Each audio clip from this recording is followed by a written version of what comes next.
the python isn't just destroyed and disintegrated. No, the body is down below the temple, and the fumes, the smoke are rising from the ashes. Are rising From the ashes. That's right. And when's the sun and when's the moon? Rising from the ashes. Based on Saturn being like the Lord of Karma, and the Lord of Karma.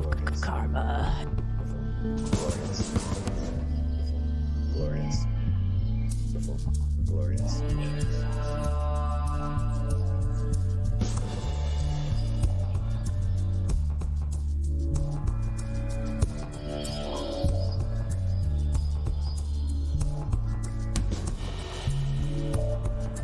That's right. When's the sun and when's the moon? Karma.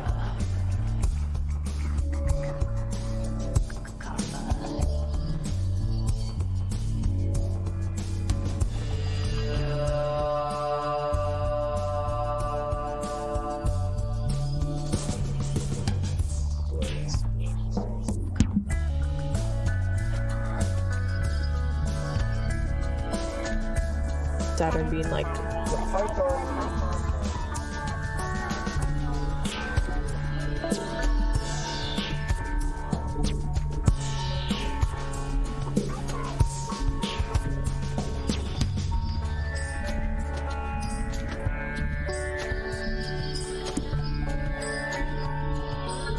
I'm not asserting this just as, me. This is, scholars have said this for centuries.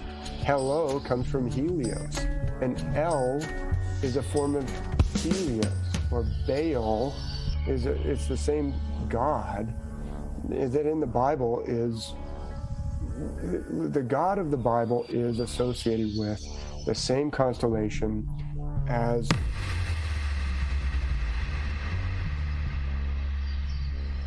Hello, Fire Tribe. A warm welcome into a conversation with David Mathisen. It is our second time speaking with the gentleman, and today is a great conversation. We get emotional. It's a long conversation, and it develops beautifully over the transition is great over the lapse of time here. And of course, we are bringing back RFTA news. We have a sweet episode for you guys today on that as well. A good little segment. It should be fun. Got some returning favorites for the RFTA news segments. And of course, if you are not on the Telegram group chat, make sure that you go and do that. Absolutely. Telegram is a social media platform, but it's not like Facebook and Instagram. It's different because it allows group messaging. And no, it's not like subreddit and all these other things. It's kind of like a blend of the other ones, Facebook and Instagram, but done in a pretty smooth way. I like it. I enjoy it. So make sure you go on over there and get that. Join the chat. Please do. If you want to support Dan and I further, you can subscribe to the Patreon for $3 a month. It's absolutely worth it. We have a bunch of awesome bonus content and monthly stuff coming out all the time. It's amazing. And we love all of our Patreon subscribers. You guys are the saving grace of a young man's dream coming true and coming forth. Also, without further ado, I do want to mention Vision Switch. Sabiah Sogard, clairvoyant and, might I say, psychic medium of sorts. A dweller within the void of energies. She does amazing, great work, and if you are a listener to the show, you have not only heard her on the podcast, but you have also heard me talk about Vision Switch, which is her business.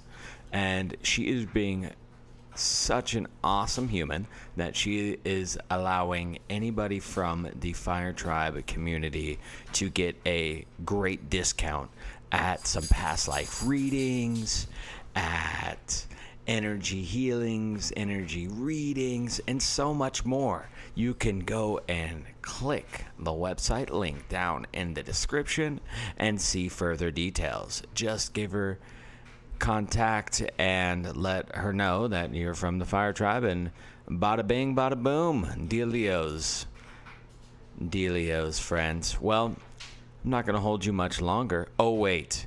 Yes, I am. One final thing. If you haven't checked out the Occultus Mundi, a new journal/zine that some of us humans are collaborating on, we got it available over on the oneonone.com, the one-on-one podcast with our good friend Juan Ayala. And we are all writing articles, going in deeper on the topics that we talk about and being able to put a creative spin on it through writing. And we will send you a physical copy of the journal so you can have a physical book at your fingertips supporting the research. And also, guess what? Email Juan or myself or Rising from the Ashes. If you want to write articles, we would absolutely love to have you. So let's get to chatting. Make sure that you email us. Make sure you go pick up a copy. It is famously priced at $7.77. Of course, a homage to John D. Hey. And honestly, this time, without further ado, get ready for some RFTA news. RFTA news.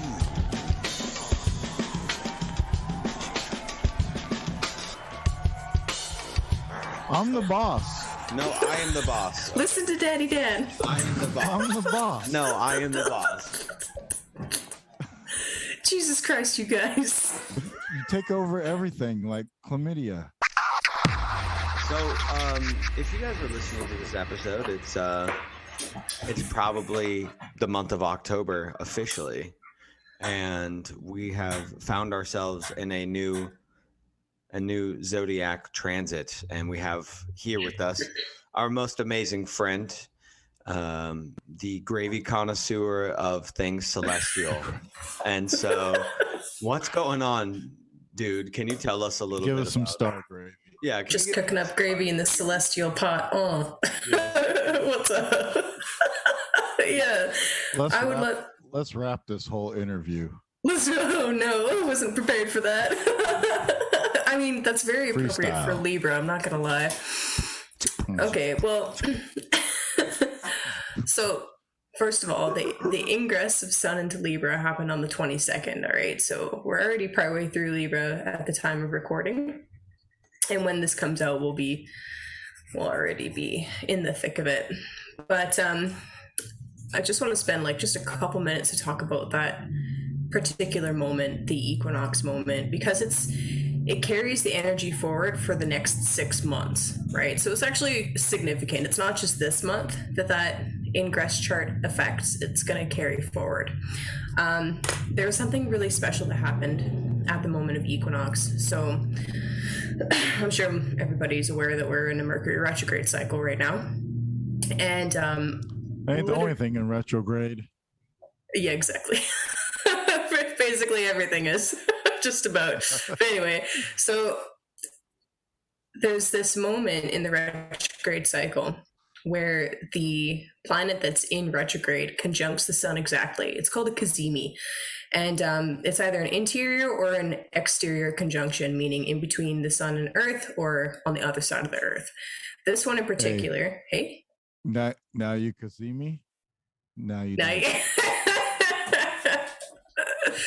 You're cute. Okay, so anyway, This is an interior conjunction. Okay, so why does this matter? They carry different energies. One particular cazimi is like the intention, the seeding, like the new moon cycle, right? That's this one that just happened. The exterior is similar to a full moon cycle, so it's like the intention and then the execution of that intention. So the fact that this cazimi happened right on equinox, it carries forward this energy of communication really being a huge integral part for the next 6 months. In the sign of Libra, specifically in the first degree, i.e. 0 degrees Libra, negotiations between people is absolutely top priority. How can we come to some kind of agreement, right? This is absolutely really crucial. So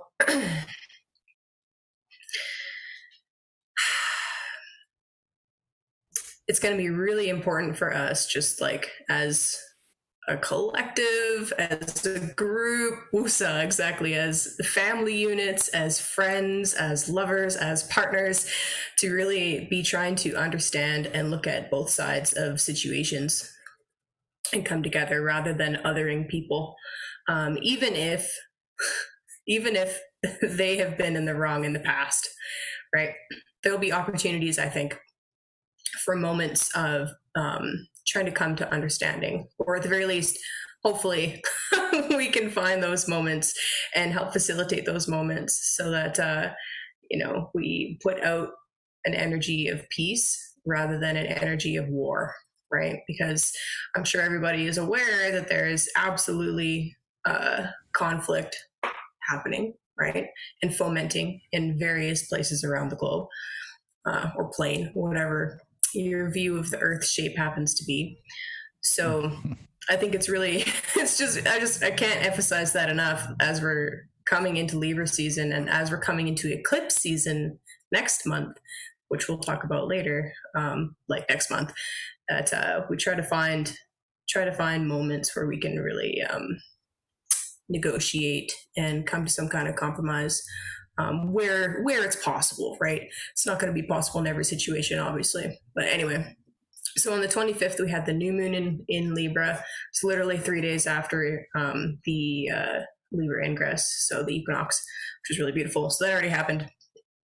Today, this morning, it's the 29th of September, Venus moved into Libra. So this is really beautiful, actually, this transit, because Venus rules the sign of Libra. And it is said when a sign moves into its domicile or its home, it's comfortable, right? It's at home. It can be the most itself. Venus is all about harmony and beauty and peace and the arts, right? So Venus at home in Libra, fucking fabulous. Pardon my French. So on the 9th of October. French Canadian? Yes, French Canadian. Don't forget your Putin. Fucking assholes. Anyway.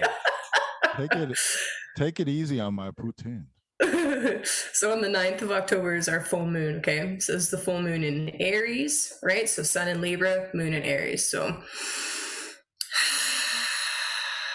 I just feel like I need to breathe way more, you know what I mean? The full moon, this is the last lunation before eclipse season, all right? The full moon is a culmination of something, right? I think it's important to note that Jupiter, the planet that carries this energy of expanding and sometimes carries the signification of like philosophy. It's considered a benefic planet, right? It can be a father figure, absolutely. Is in Aries right now, kind of blowing things out of the water or blowing things out of proportion. This can be super positive, especially for people that are fighting for bodily autonomy, individual rights, because that's the energy of Aries. It's about I am. It's about me. It's about the individual. It's also the son of the warrior, right? So there's there's lots of really beautiful ways that these kind of lunations can go, and there's some, less beautiful, more literally bloody ways that it can go. It's my hope, again, just going back and re-emphasizing the Mercury Cassini at the 0 degree Libra point, that at the equinox point rather, that we can find ways to avoid bigger conflicts, right? So yeah, those are the dates, big important dates. What else did I want to say? Actually, I'd really love a quick moment to read something about the Libra archetype, if I may. Okay, cool. Yes, you may. Okay, so this is from the Shamanic... Yes, you may. Thanks. You're funny. So this is from the Shamanic Astrology Handbook, written by Daniel G. Mario and Kaylin K. Castell. This is about Libra. So first, it actually starts with this quote from Clarissa Pinkola Estes. That is how love relationship is meant to work, each partner transforming the other. The strength and power of each is untangled, shared. He gives her heart drum. She gives him knowledge of the most complicated rhythms and emotions imaginable. Who knows what they will hunt together? We only know that they will be nourished to the end of their days. And that was from Women Who Run with the Wolves. Yeah. Wow. So the primary focus for Libra is investigating the mysteries of conscious equal partnership and relationship that honors each person as having equal value in what they bring to the relationship. It is important to understand that equal in this case does not mean the same. Rather, each person has different skills, insights, wisdom that enhances the relational experience. This is non-hierarchical, I can't say that word, meaning no one is in charge of the relationship or is the primary authority in the relationship. When healthy, there is an equal balance of importance that each person contributes to the relationship exchange. And this is how I really love to look at Libra as an archetype. And what I personally strive for in relationships myself is I don't want to be the same or be the boss over anybody, right? No slaves above, no masters below, or no masters above, no slaves below. Just flip it and reverse it, right? What if we have a god complex and we need to control things and have puppet strings underneath us in order to make us feel safe and happy? Well, then we're gonna have issues, aren't we? Well, quit being a dude. Oi, oi, oi. There we go. Unwrap it. All right, you two. Unwrap that present. Talk it out. You hear that? Talk it out, motherfuckers. Talk it out. To agreements. Talk it out. Yeah, and I mean, that doesn't mean that it's going to be easy, right? We're in a really important transitional phase right now, and I don't mean like the turning of the ages, because yes, that's true as well, but Venus herself, the planet and the archetype, is going through a very important initiation, death and rebirth right now.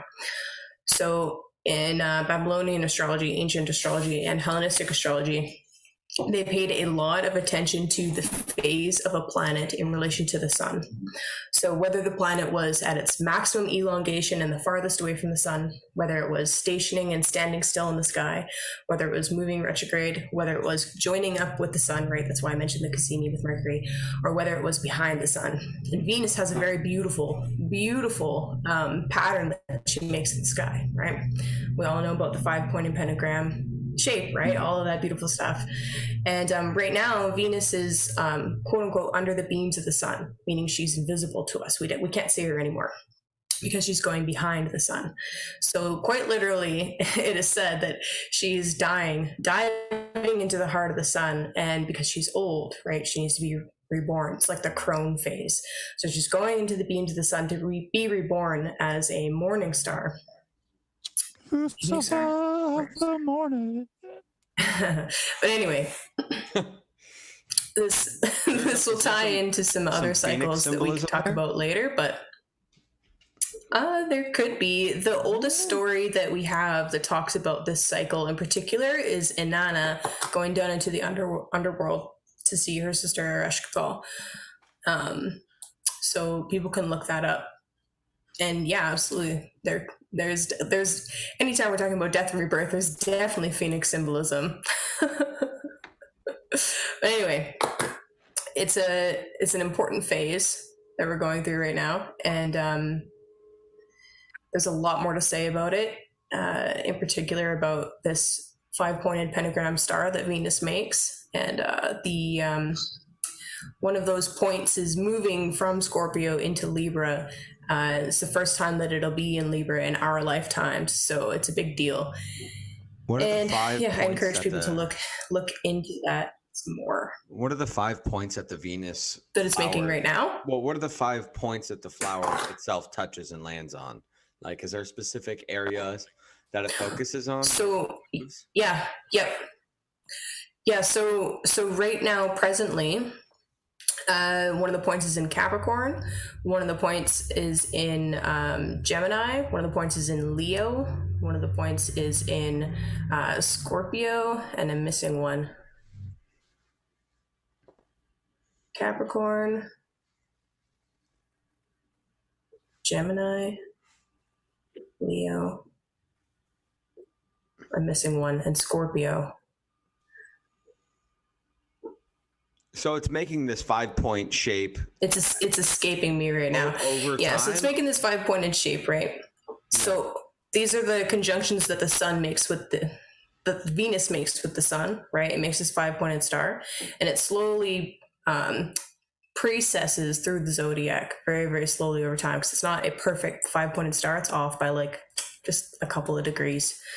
But anyway, the point that's in Scorpio, that has been in Scorpio since we were all born, everybody here in this call right now, is moving into Libra for the first time in our lifetime. It's actually a really big deal. Oh, and Aries, that's the other one. Thank you. Oh, Brain, okay. Aries. Okay. So anyway, kind of a big deal, and I'm excited about it. I've been studying this a little bit over the last couple of days, and I encourage people to look up Ariel Gutman is her name, and the Venus star point to learn more about that. Beautiful. Thank you, Kaylee. Yeah. And Adam Stokes just joined us, so welcome. Hey, Adam. guys. How you doing, man? Hey, Good to see Adam. you guys. Hey, You Kaylee. too. Hey, Dan. Hey, Kaylee's Roman. Good to see you guys. You too, man. Kaylee's It's been a gonna little hang bit. And join in on the conversation. So Yeah, that's great, man. That's great. Yeah, I know it's been a while. A couple weeks back, I got some type of cold. It wasn't COVID because I got tested. My doctor said my COVID test at home wasn't a real test, so they wanted me to go in. Get I the actually went to the antigen. hospital and got tested. Yeah, the antigen thing. She said it wasn't, the best test, so they took me to the hospital to get tested. I did not have COVID, but I don't know what it was, man. I felt like utter crap. Wow. And I was like, Dan had texted me and said, "Can you appear? Can you talk on Thursday?" I was like, "If I talk, I'm gonna sound like freaking Skeletor, man." So I'm doing much better now. Everything is good. good, man. Good. Glad to hear that, man. Yeah, no, a lot of Glad to people hear are it. getting hit with some sicknesses. It's kind of crazy. I had 2 friends in Portland get COVID straight up. They said it's COVID at the same time. And then our buddy Juan down in Florida, right before the hurricane hit, he got sick, laid out pretty good. And I was just like, man. And then Dan told me about you, and I was like, man, there's some bugs going around in the air right now, man. We got to keep it Yeah, tight, everybody. Let's go. Yeah, things are going around. My kids had like a cold as well. Yeah. Something was definitely going around, but I'm back on my feet. Yes. It's good to be back, and miss talking to you guys. Yeah, for sure. Me too, man. Me too. Yeah. Well, yeah. It's So been- how's it going, Adam? What do you have? What do you got for us today, man? I've got some shameless self-promotion for you guys Yes. tonight because next week Excellent. I'm headed to Virginia Beach, actually, with my whole family for Edgar Casey's Association for Research and Enlightenment. They have an Ancient Civilizations conference. I'm excited as hell about this because I'm participating. I have 2 spots that I'll be presenting a lecture at. And I'm really excited about this. Freddie Silva's going to be there. Oh, nice. John Van Alken's going to be there.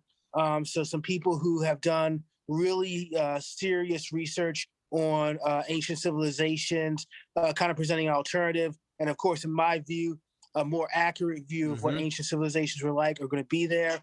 And I'm really excited about it. They put me up in a hotel, a really nice hotel.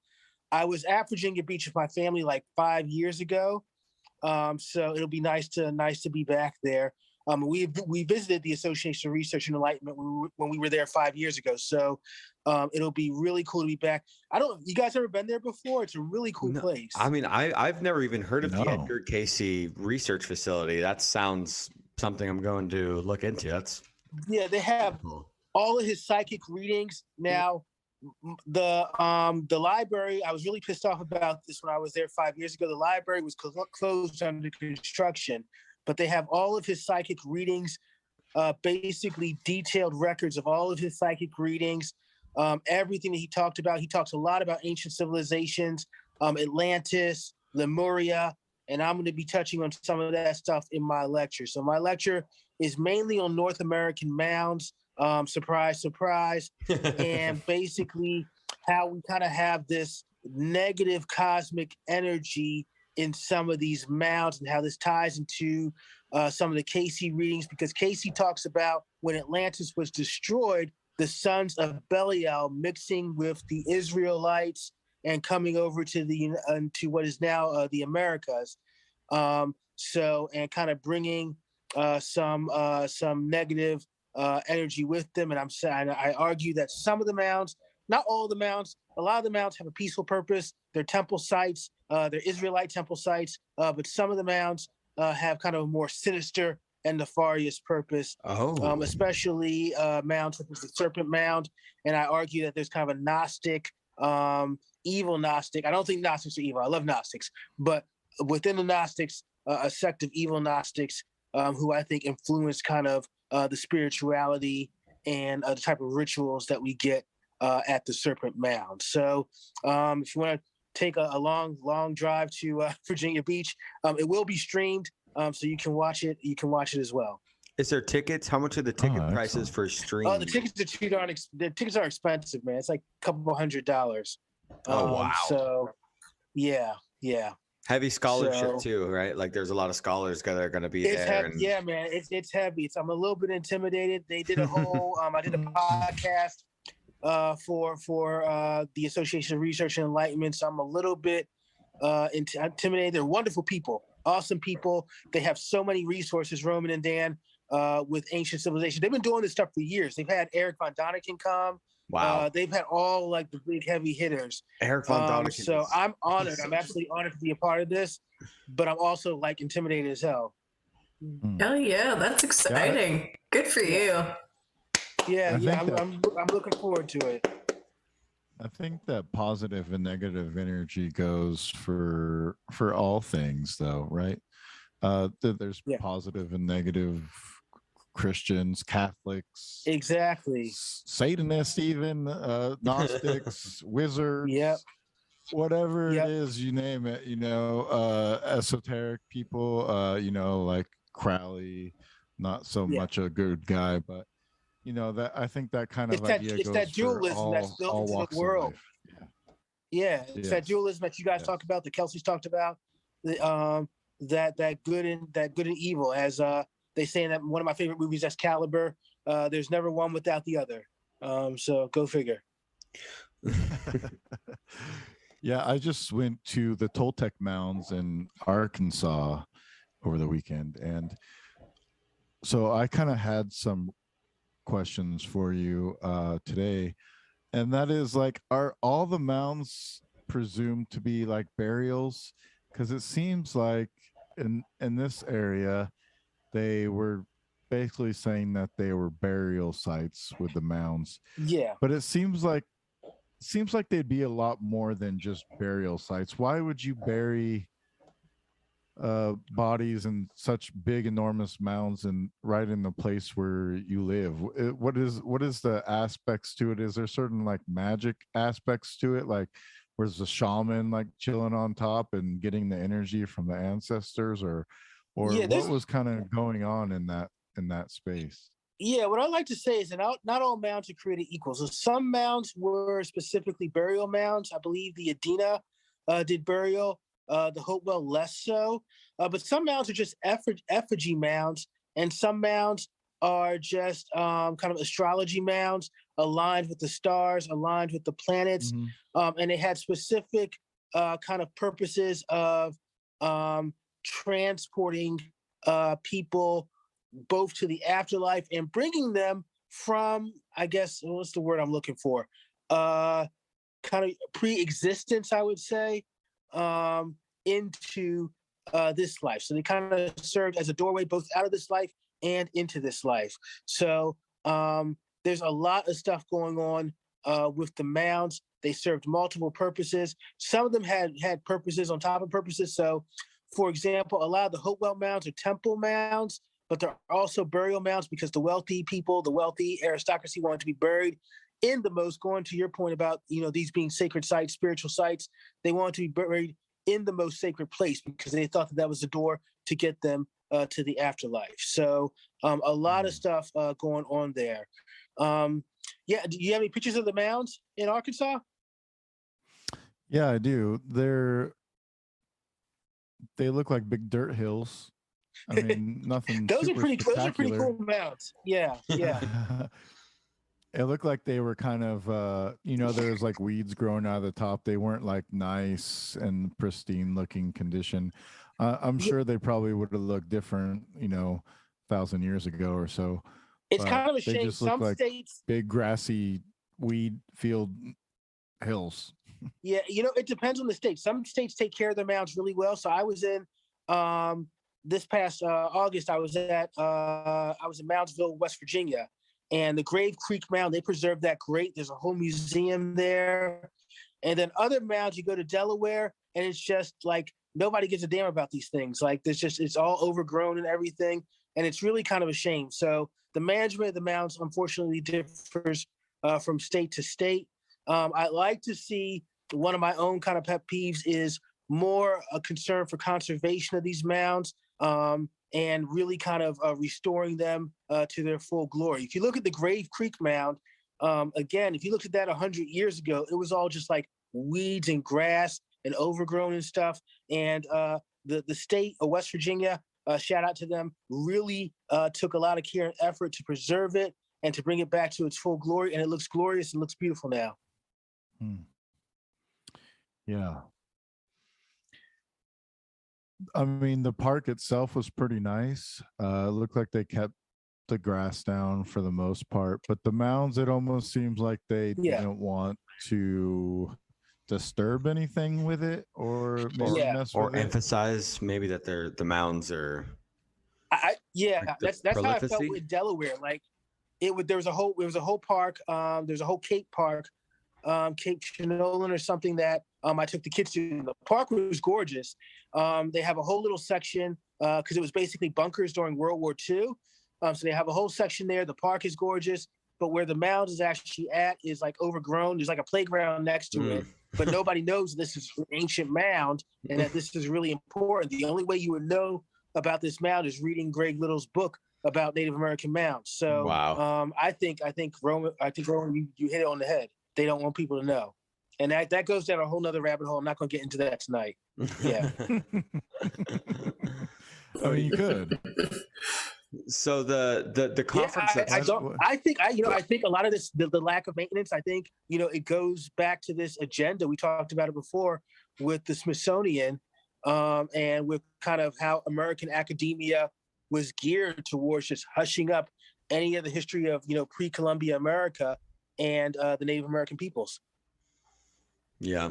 There's obviously something to that because, we have so many opinions and we have to dig in all these esoteric realms just to try to, pick up any sort of inkling as to the purpose and the function of these things. And that alone is, it shows that there's been massive suppression.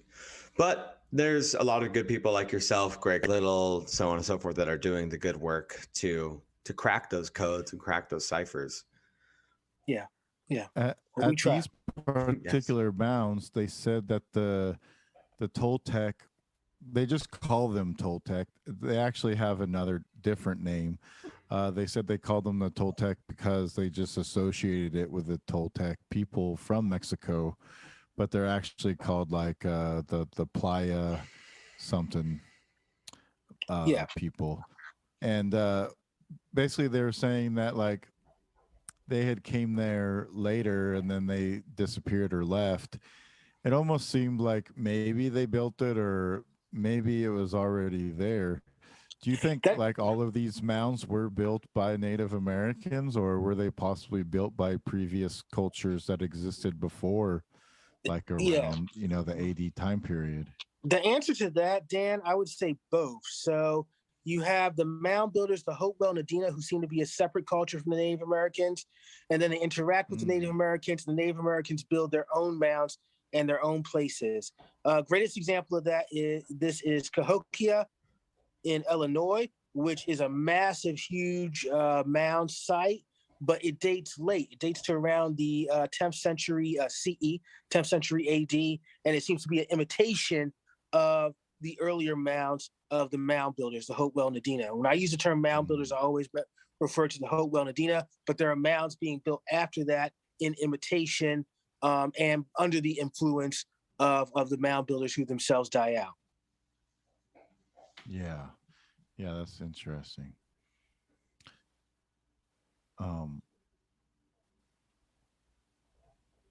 I had a question, I forgot it. Roman? Yeah, Kaylee? so I wanted to just talk a little bit more, pick your brain about the conference. What are you specifically, and you did kind of allude to it, but what are you going to be focusing on for your presentations? So my presentation is called, not to give too much away, Lands of Gadianton.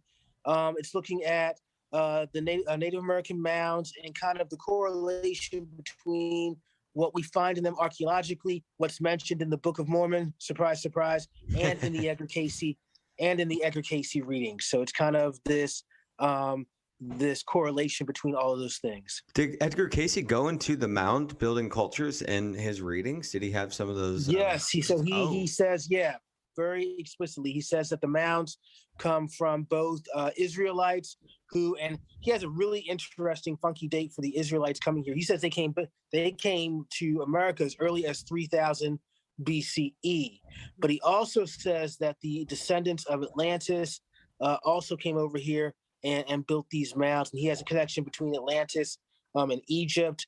But this book, one of my favorite books, almost like a mini Bible to me, Edgar Cayce on Atlantis. Nice. He talks about the mounds in here. And then Greg Little also has another book, Edgar Cayce's Atlantis.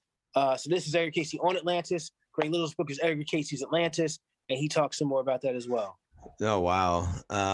Is there any talk of what Edgar Cayce saw as what we would consider lost technology of the Atlantean people or the mound builders, of how they maybe functioned and moved this much dirt around? Yeah, he says that they're really high tech. They had it's interesting because as mound researchers such as myself have argued that the giants who were the mound builders had psychic ability in their big freaking heads. But he also says, Roman, that they had like basically industrial like technology from Atlantis that they also used to construct these mounds. So think of 19th century industrial age. That's what Cayce argues the Atlanteans had before their pride and stuff caused the destruction of their empire.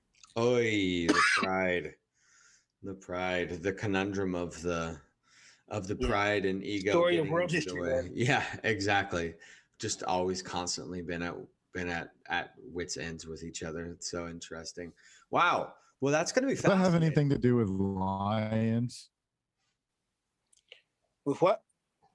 With lions, like the pride comes before the fall. The lion symbolism, like coming before like the fall of a civilization. Yeah, from the Bible. We were talking about CHATS with Tess Clark, and I was thinking like maybe cats have something to do with catastrophes. Like they're a symbol of a catastrophe is about to come. And Kaylee's here. Is there any type of like astro symbolism of cats and cataclysms? Well, it's interesting actually that you ask about cats in particular, because we were just talking about Venus and her cycle and the death and rebirth cycle. And I mentioned the story, I didn't tell you the story of Inanna, but I mentioned the story of Inanna. And Inanna is always pictured with a lion. So I think that's kind of neat. That's kind of neat. Yeah. But I mean, it depends on your school of thought. If you're familiar with Velikovsky, he talks about disaster cycles related to like Venus, and and then there's comets. Actually, the study of comets and omens related to comets was a huge thing in ancient astrology. It's not an area that I have studied, but I don't know. There's a thread to pull there for sure. Comets like a buildup of celestial energy, like being portrayed or collected, or comets in the sky and fucking shit up. Yeah. Okay. Sorry, Adam. She's pardoning her French Canadian. Yeah, she's French Canadian, so she's got that. This language is too much. It's too much for me. Sorry. Because there is like a goddess in Egypt named Sekhmet, and she's the lioness-headed goddess, and she's the goddess of war. Well, who's a freaking cat? Yeah, Bastet. Yeah. So, and I mean, if we know cats, we all have. I mean, maybe some of us haven't had a cat, but if you've ever lived with a cat, you know. We had a cat. He died sadly, but I love that cat. Yeah, this is you know that they cause a lot of catastrophe. Yep. They like purposely knock stuff over off tables while they're staring you in the eye. Yeah, just that's true. For fun. My cat kind of knocked wine over and spilled wine onto my sweater. It was a really nice sweater. Deliberately, he knew damn well what he was doing. And gave the look was like, "What?" The look was like, "What are you going to do about it?" And I wasn't looking for him. He's cute and cuddly. So. It's that chaos vibe. Like they say that Bastet, you know, the cat. She's a cat god and the daughter of Ra or Re, what have you. But it was a ferocious nature. And I don't know. I think Bastet was like had this really interesting like amulet that she held that looks almost like a light bulb or something. You guys know what I'm talking about? It's like it looks like an Yeah. I used to have a statue of Bastet. It's around her. She wears it around her neck as well. Yeah. What is that symbolized as? Do you know? I'm not sure. I know that, going to your point about Bastet being chaos, she kind of balances out really well with Ra, because Ra's the god of order. He speaks things into existence. And then you have Bastet, who's kind of the more chaotic god. So it's kind of like the dualism that we've all been talking about. You kind of see that in play with Bastet and Ra. So it's really interesting. The cat and the dog dichotomy. Yeah.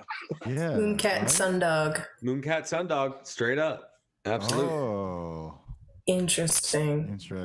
I love that that's the flavor of this discussion as we're in Libra season, which is literally about balance.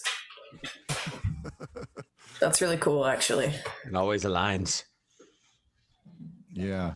I mean, what zodiac sign were we in when the Younger Dryas period happened? I don't know.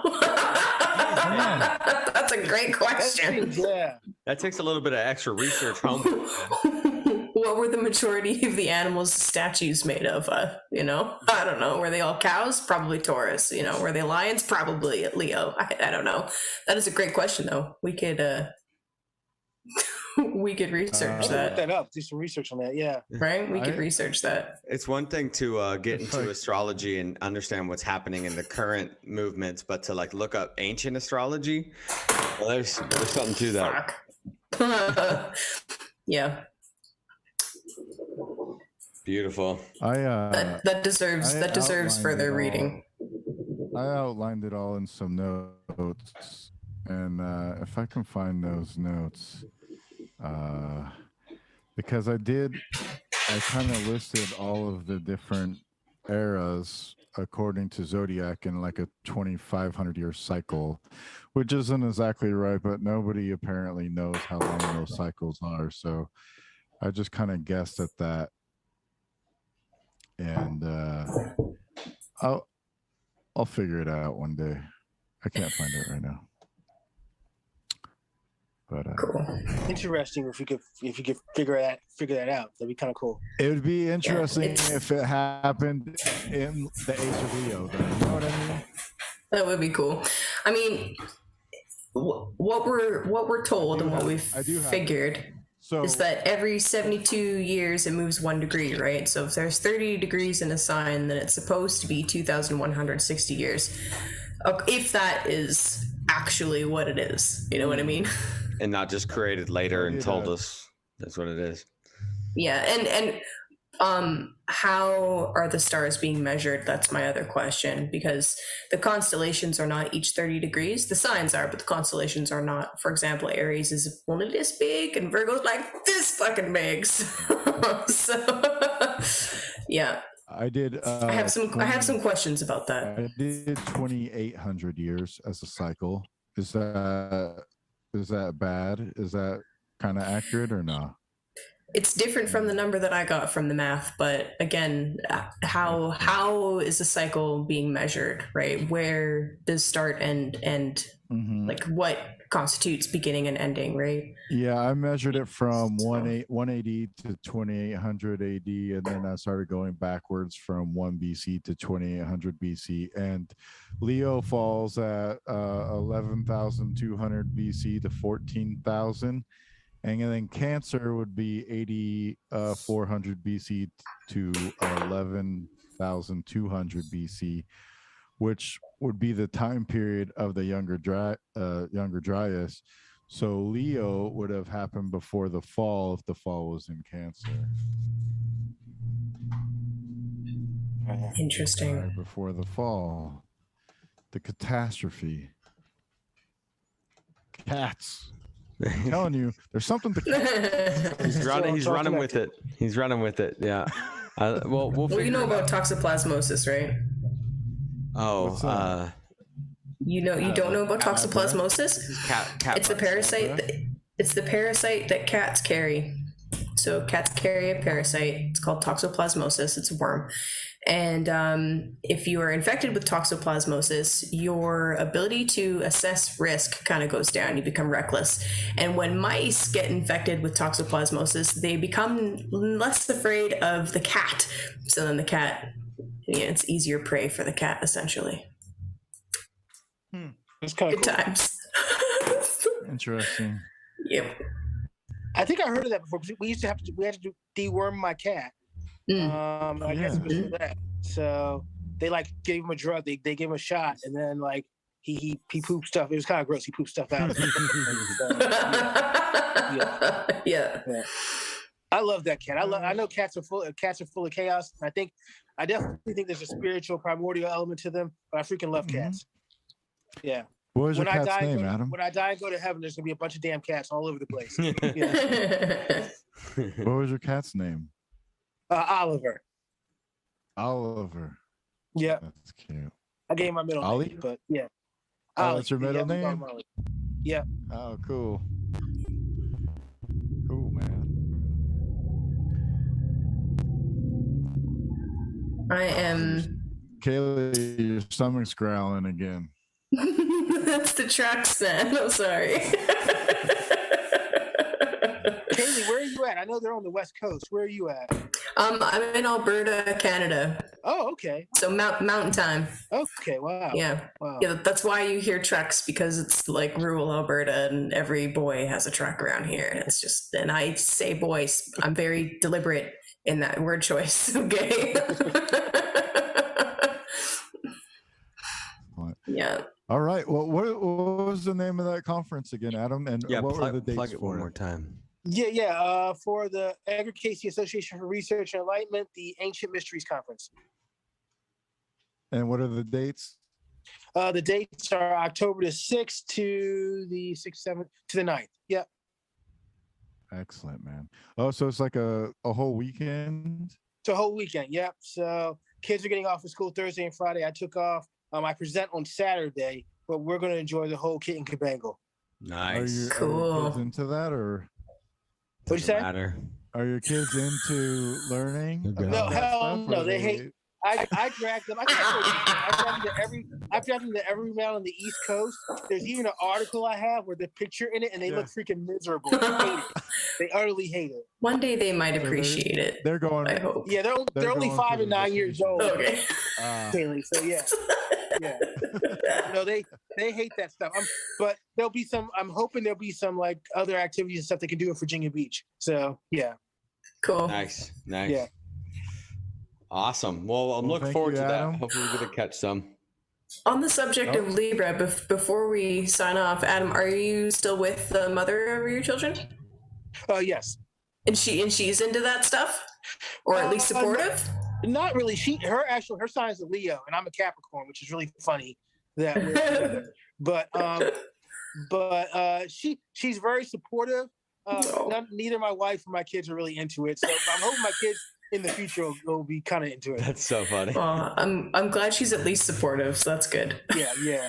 So Don't mind me. I'm just prying. but no, she's like this is dumb, but I love you anyway. So yeah. Oh, that's true love right there. There you have it, Yes. folks. Beautiful. Go figure. Yeah.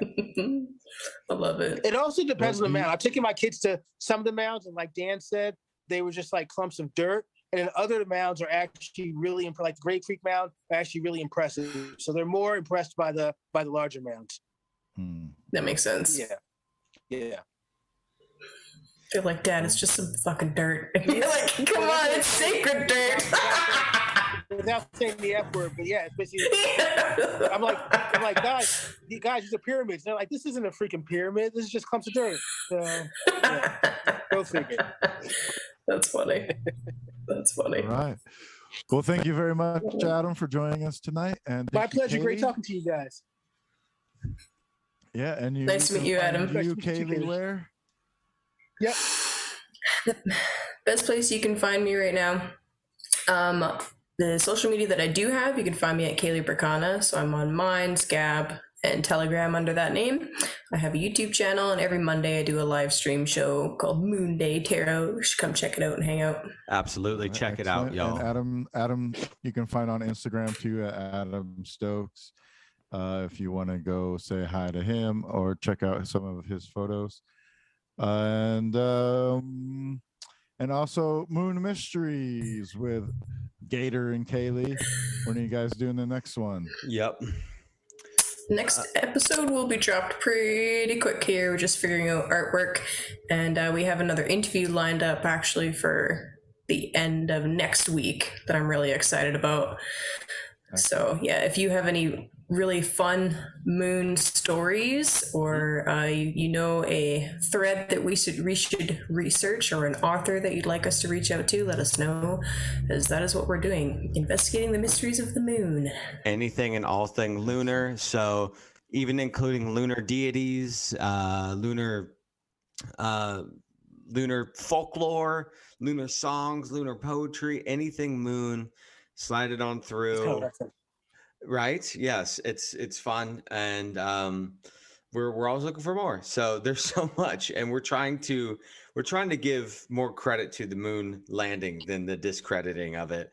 But we'll figure it out sooner or later. We'll have some more juice for everybody. And thanks, Dan, for that, because I honestly wasn't going to mention that. Kind of forgot about it a little bit because we had so much fun chatting. And one more question for Adam. Adam, what is the moon? Is it cheese? Yeah, is the moon cheese? You know what? I'll tell you what I think. I'll tell you exactly what I think the moon is. Awesome. You should come on an episode of Moon Mysteries. A derelict spaceship that landed and got into orbit thousands of years ago. If you look in Greek mythology, look at the earliest Indian records, in Hindu records and Greek records. There's no mention of the moon, preserving a race memory at a time when the moon did not exist. So where'd that moon come from? So that's just my 2 cents. I like that too, because I think that the moon was put here in order to put our axis spin on, and to take us out of the golden age, basically. Yeah, I think it was deliberately put here to do something to us as well. Yeah, absolutely. Wow, interesting. I like it. Beautiful. Cool. Is that in the Mormon Bible, Adam? No. That's my thoughts. Oh, I love it. That's cool. Well, awesome. Is there any interesting stuff in Mormonism about the moon, though? Is there anything like they say about that, or is there any worship of the moon or anything? Not like really. that, There's it just in the Pearl of Great Price, one of the Mormon scriptures, it says that God created 2 lights, the greater and lesser light, which is just like the Bible, but then it specifies that one of the lights is the moon. Here's a random question for you. The ceremonies, like the rituals, how are those timed? Are they timed with like the seasonal ingresses, like how the Christian church has got things set up right now, where they basically stole pagan holidays and they're just hopping on that, or any of the celebrations based on lunation cycles? In Mormonism? Yeah. That's a good question. There's a lot of Joseph Smith was big time into astrology and the planets. In fact, I'm not wearing it now, but I usually wear it 95% of the time. I have a Jupiter talisman, which Joseph Smith was wearing when he was killed. That's not the talisman; it's just a replica of it. Because I would sell. Like what? I would sell that for money and retire. But it actually has the celestial alignments, and it has Jupiter, the planet Jupiter. And Joseph Smith tied this into Zeus, whom he thought was synonymous with the god of Mormonism. He doesn't explicitly say that, but it's really heavily implied. Interesting. Very interesting stuff there. Cool. Thank you for answering. Yeah, I'd be interested to know. And a lot of the rituals, a lot of the Mormon rituals are very similar to kind of Masonic rituals, and there's kind of a astrological alignment with those as well. So yes. I'm gonna have more questions next time. Cool. Yeah. Excellent, guys. Well, thank you all. Thank you, Fire Tribe. Have a beautiful night wherever you are.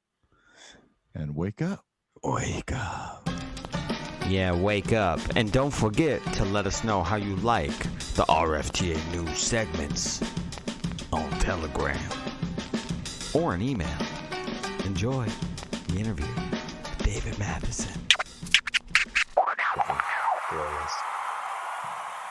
Hello, Fire Tribe. Welcome to Rising from the Ashes. I'm Danny Renaki Dan.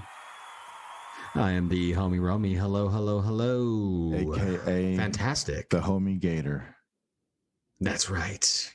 Yes, you can call me Gator. You can call me late for dinner. It's okay. I'm fine with that.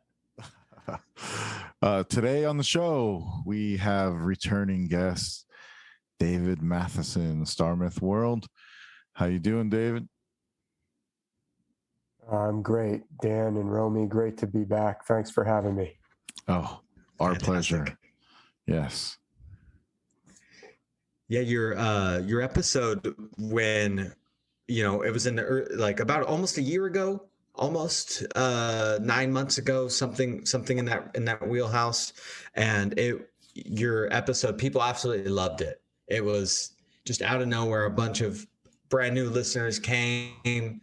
And it was really great. So it is always a blessing, a true blessing, sir. So your work is so amazing. Honestly, it's really good. It's deep, introspective, and it gives people so much to chew on, so much to look at with the great perspectives and the deep research. And yeah, so I'm excited. We're in the ancient Egyptian and ancient Sumerian month, and so going to try to to ring in some of those concepts and paradigms into tonight's conversation. All right. Well, thanks for those kind words. And, I appreciate the opportunity to get my message out. I'm doing this research now for 13 plus years. And I really believe that alternative media, whatever we want to call it, non-mainstream media, non-corporate media, is very important in the world today. It's quite clear that we are being actively lied to by the corporate media. There's just no way you can look at what's going on out in the world and not realize that. So these opportunities that we have that have kind of bubbled up from the,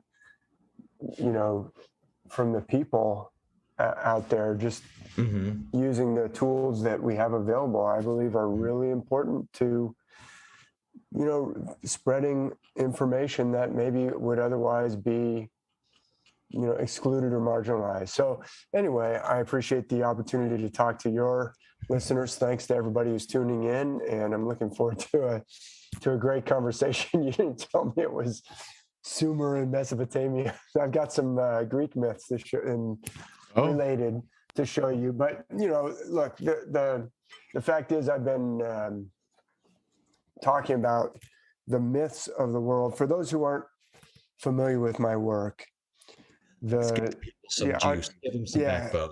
I'll just give you a brief couple sentences.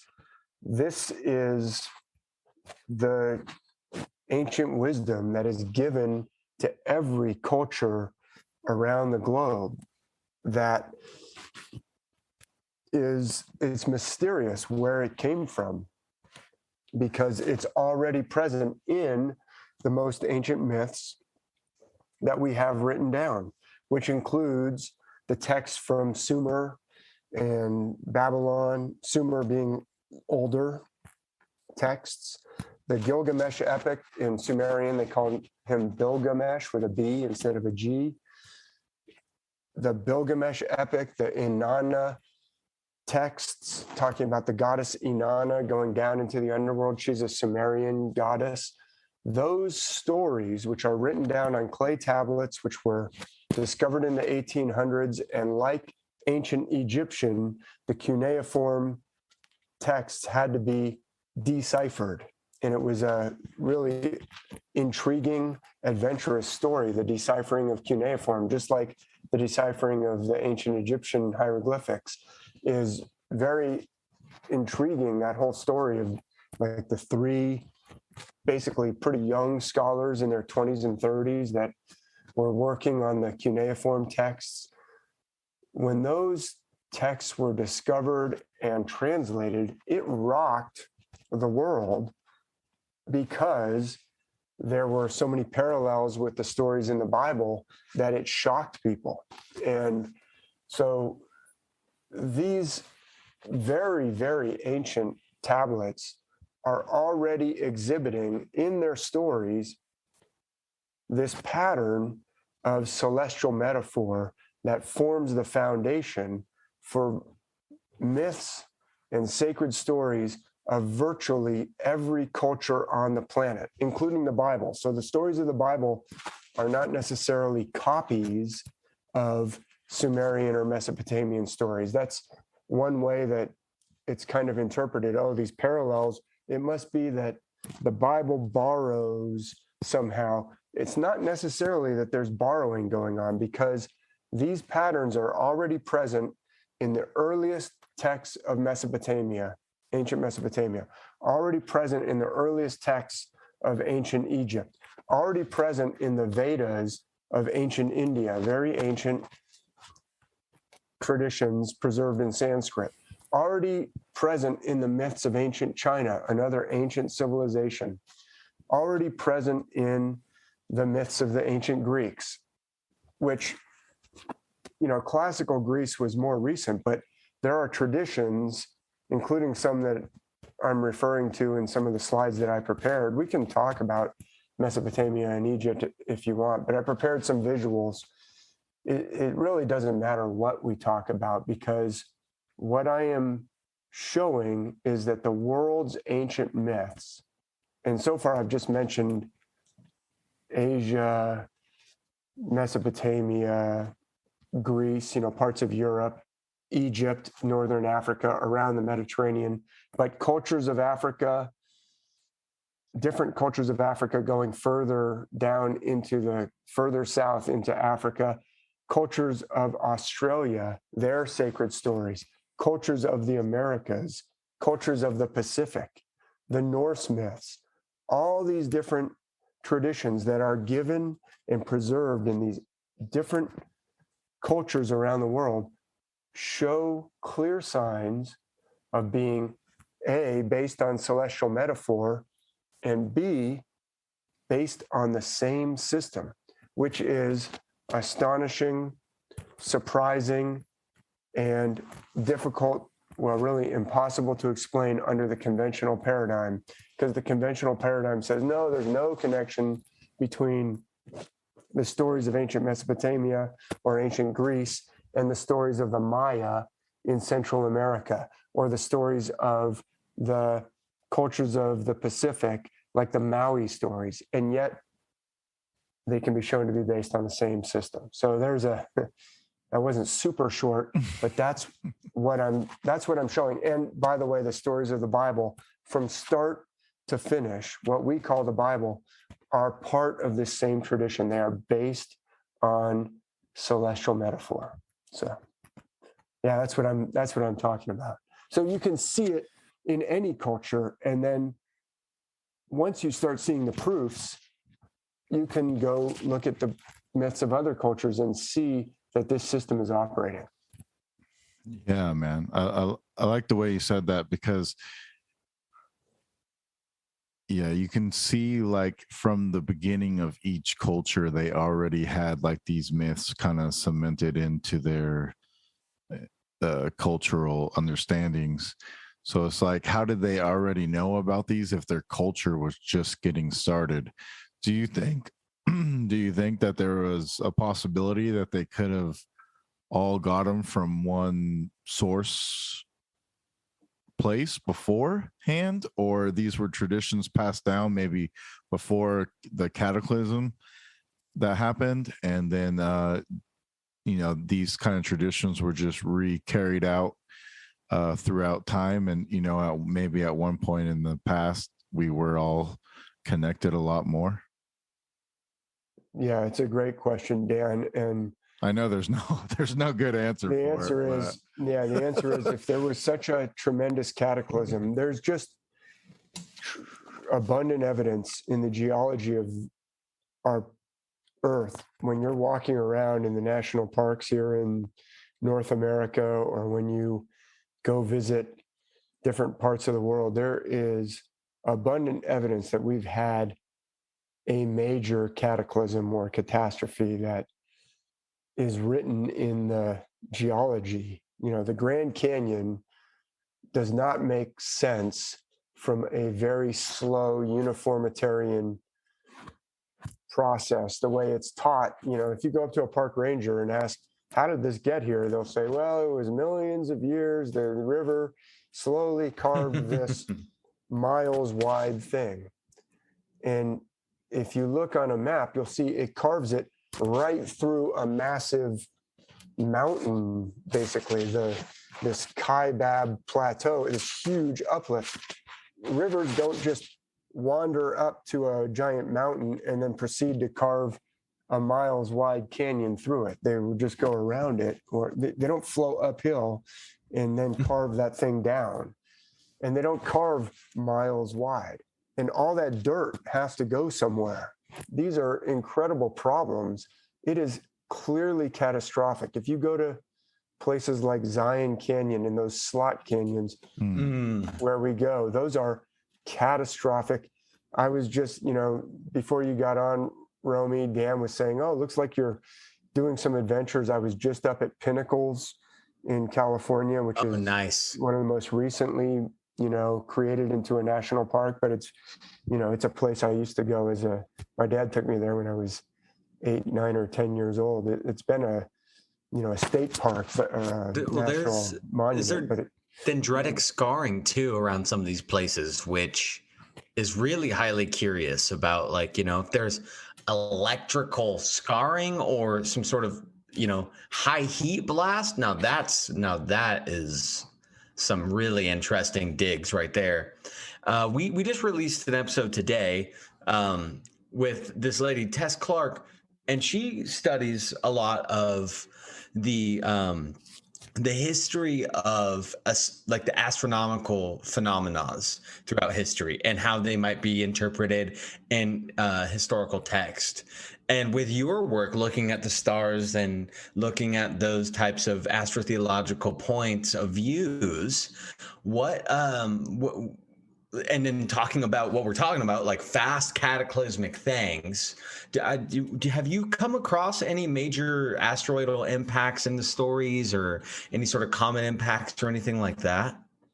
Well, so there's a large kind of school of thought that, not necessarily the mainstream school of thought, but there's kind of a large alternative body of researchers who interpret a lot of the myths based on cataclysms. Now, there's clearly trauma depicted in the myths. Like, there's all kinds of just murders and rapes and horrific things in the myths.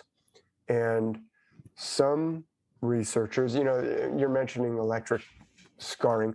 There's the whole electric universe theory, which I'm not against the possibility that there are powerful electromagnetic cataclysmic type forces at work in our solar system, in our universe, on our planet. There's clearly plasma.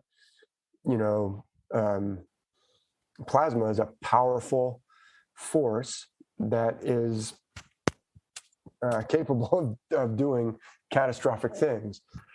But I do not interpret the myths through that lens. I see that as a literalistic, when I first started this, I was taking the Bible literally. So when I first started researching the geology that I've just been talking about, I was looking at it in the context of a biblical flood. Do I still believe that the biblical flood is literal today, as described in the Bible? No, I don't. Okay, it's very clear to me that the biblical flood story is celestial metaphor. Now, does that mean that there was no catastrophic flood? Potentially even a massive scale mega flood that's even bigger than one continent, maybe even a global flood? Just because the Bible is not literal, does that mean that there never was a literal flood? No. See, look, you can go to Monterey. I'm sticking with some California. Yeah. We're all here in California. California's got some amazing, varied geology. We've got deserts. We've got mountains with snow. We've got oceanic trenches. The Monterey Trench is a subterranean or a subsea canyon, that is subsurface canyon that is carved out like a Grand Canyon off the coast of Monterey. Now, how big is this? Oh, it's massive. It's just go on Google. Just go on Google Maps, not even Google Earth. You can see it on Google Earth too, but just go on Google Maps and turn on satellite and look off the coast of Monterey, and you'll see this enormous canyon going down from the center of Monterey into the ocean. And there's big, huge canyons off the coast down here in the Central Coast where Dan and I live, snaking down like gigantic, Grand Canyons going down under the water, down the shelf, the subsea shelf. How did those get there? I'm citing this evidence that's the work of Dr. Walt Brown, whose work I did a lot of analysis on in my first book, who is arguing for a catastrophic flood. And he's arguing from a biblical, mostly literalistic perspective, but the evidence that he's showing is overwhelmingly catastrophic evidence. Now, I no longer believe you can use to tie it back to your question, the myths to say, oh, this must be what the Bible is talking about, because the Bible and other flood myths are clearly celestial. In other words, they're based on the constellations. They're not to be used for literal, they're not talking about literal history, but that doesn't mean that we didn't have a flood. I don't know if this is making sense the way I'm explaining this. You don't have to say, oh, the myths must be about a flood because we had a flood. Okay. I argue that the myths are actually about something else, that they're esoteric, that they're about trauma. They're trying to tell you about your own internal landscape. You know, the landscape of California is fascinating, but the landscape that's going on inside my head and your head and Dan's head is the landscape that we have to deal with as we're going through our life. And we're like, why did I do that? Why did I react that way? Why am I sabotaging myself with the things that I do? Why am I exhibiting these addictions? Why am I unable to change the way I, do things? Why am I in a battle scenario, which in the ancient times, they were more talking about going to battle than sports, but why am I in a sports situation? Why did I miss that clutch shot at the last second instead of making it? Or how can I make it? How can I make that last second shot, whether it's in hockey, basketball, lacrosse, whatever? How do I live up to my full potential? That's what the myths, I'm convinced, are largely focused on, not giving us a history lesson about this happened or this happened. They are talking about you and me, as opposed to talking about geology and landscape. Not to say that geology and landscape isn't supremely important. And yes, clearly the Earth has experienced trauma, which means more than likely human history has experienced trauma, because the whole reason I brought this up, I kind of took us off on a big, interesting tangent. You said, where did this come from? Could this all have been a predecessor civilization? Dan, you were asking about that. Yeah. And I said, well, there's clearly been a catastrophe. And, Graham Hancock says, and it's a great quotation, and I love this quotation, humanity, men and women, we're a species with amnesia. And I totally agree with that. And I add, it wouldn't be, and I'm sure Graham would agree with me, it wouldn't be wrong to say we're a species with trauma-induced amnesia. And some of that trauma may have been a catastrophe. Yeah. Trauma-induced amnesia. And so we've had, as a humanity, a trauma that separates us from what came before. The source of these myths probably was before some catastrophe, because then when the first, quote unquote, first civilizations, first ones that we know of pop up, they all have this system in place. They didn't need to go spread it around. The Egyptians didn't need to get it from the Mesopotamians, and the Bible stories didn't necessarily need to get it from the Egyptians or the Mesopotamians. It's like the pieces have been preserved in all these different cultures around the world and remembered in different ways with different emphases. Some cultures emphasize this part of the myths or this part of the story. It's like a giant jigsaw puzzle it used to be put together. It got scattered around, and now the pieces are scattered around the globe. But every culture has this system. And so the most likely scenario, I would agree, is that there was some predecessor before some cataclysm. There was some culture or cultures that were sharing this system around the world. And then some cataclysm came about that caused people to have to go underground or, really live in fear. And maybe the Earth was radioactive because of solar ejections, who knows? But they were isolated and separated from each other. And then when they all started popping up out of the, centuries of just surviving, they kept these pieces and remembered them in different, imperfectly maybe. It may be that the ancient civilizations didn't really remember all of the system, but they probably remember more than what we've got now. Those ancient Egyptians and those ancient Mesopotamians and the ancient Greeks and the Norse and the ancient China, ancient Japan, ancient India, the Maya, etc. How's that? So yeah, I'm totally interested in catastrophes, but I don't argue that, oh, these myths are about the catastrophes. Now they use that as a metaphor, and they use metaphors of things that they really saw. There's sex in the myths. There's lots of sex in the myths. There's hunting.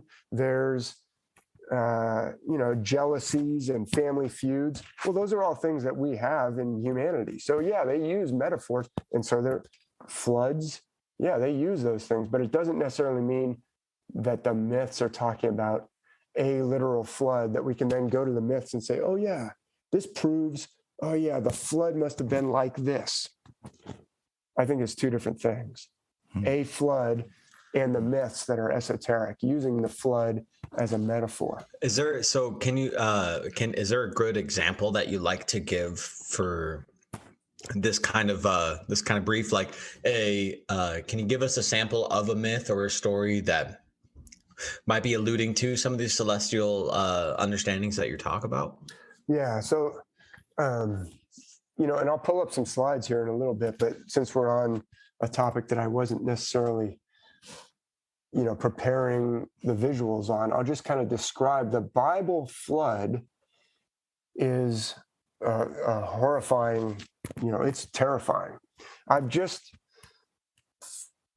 published a couple of different online courses. So in addition to writing about 10 books exploring this evidence and publishing a bunch of videos and blog posts over the years, I've now started making online courses, which give it's a little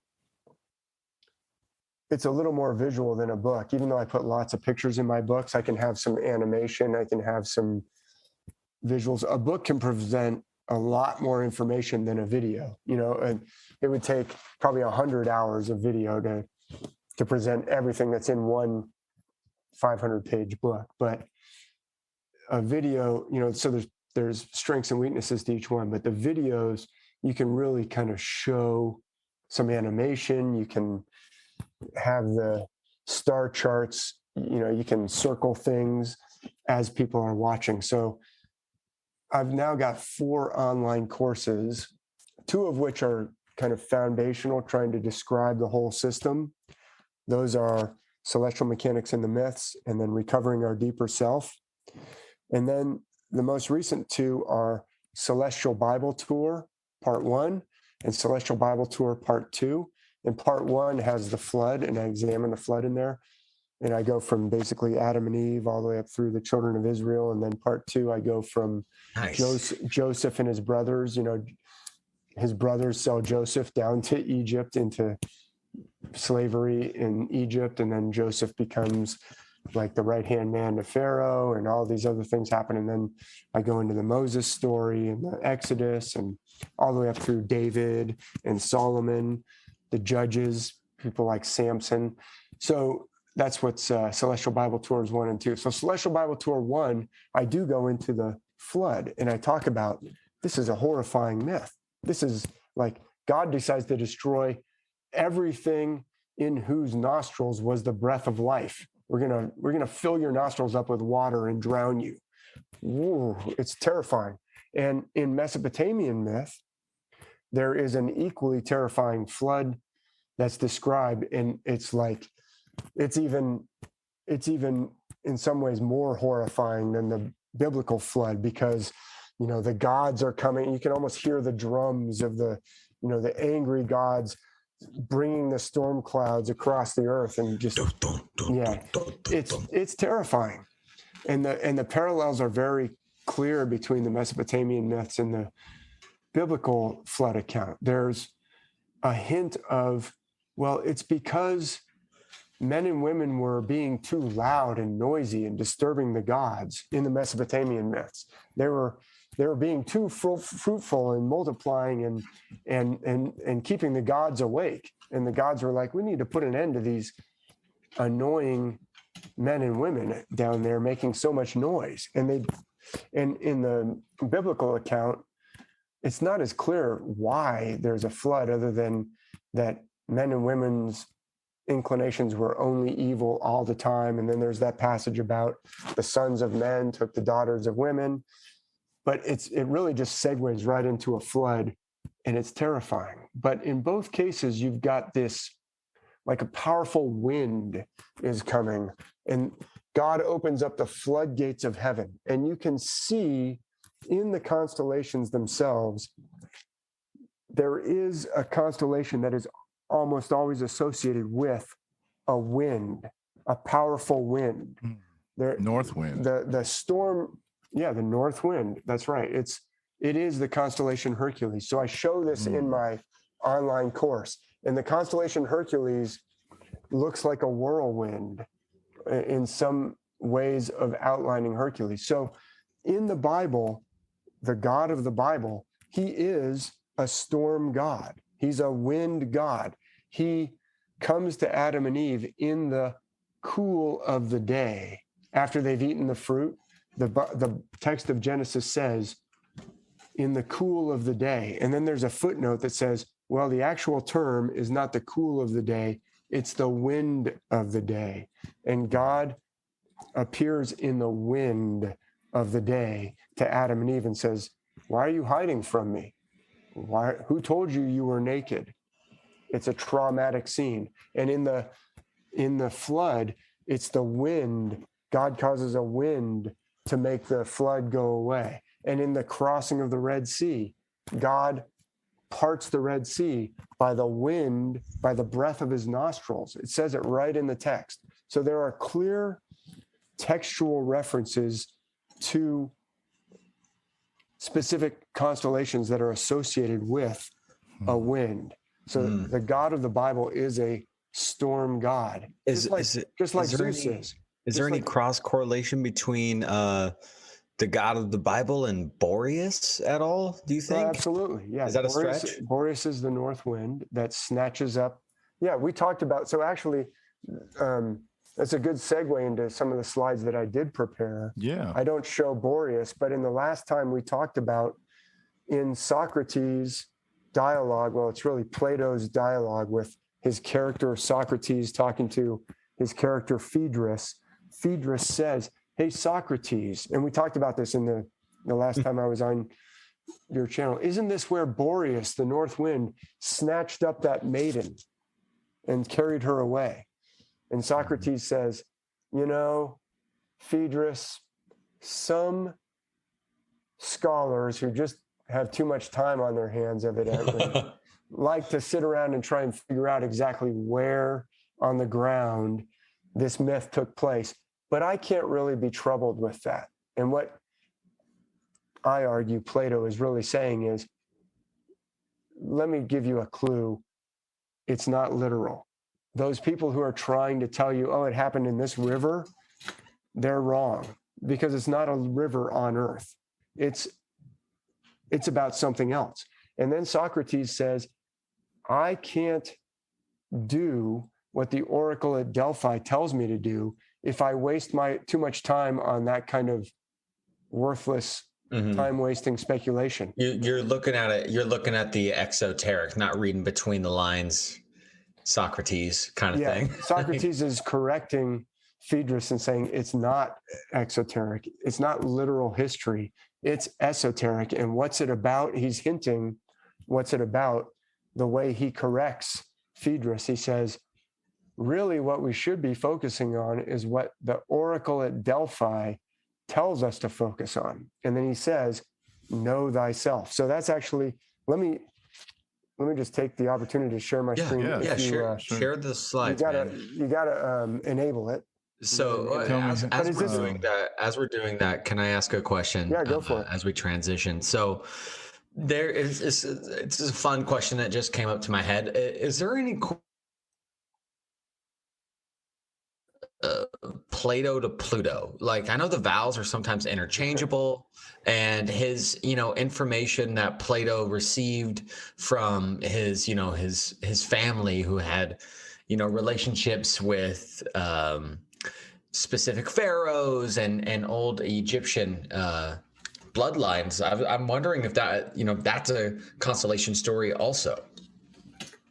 It's an interesting question. I'm not really qualified to answer if there's a connection between Plato and Pluto. It's a little bit of a stretch, I know. Which is a nice way of saying, no, Romy, you're totally, I don't know. Maybe so. Do some research and check it out. That's I'm going to have to. Not a connection that's occurred to me to really pursue. And really, I'm looking more at the ancient myths that are preserved from before Plato. But still, this dialogue with Socrates is very important because it's an indication of what at least the person calling himself Plato, or herself, maybe it was written by a woman. There you go. These names that are taken are often not real names. Like Paul in the Bible, Paul, whose name originally was Saul. I'm not the first to suggest that those are really coded names. Mm-hmm. Gerald Massey, who lived in the late 1800s and was an Egyptologist, kind of a self-taught early Egyptologist. And he's an OG in the scene. He is. He really made some fantastic insights. Yes, I would agree with that. And even though, Gerald Massey says Paul was an esoteric Gnostic teacher. He was not a literalist the way he's made out to be. Mm-hmm. And he started off with a name that was Saul, which, if you just think about the word solar, or I was going to say, it sounds like soul, right? Sun god type of a name.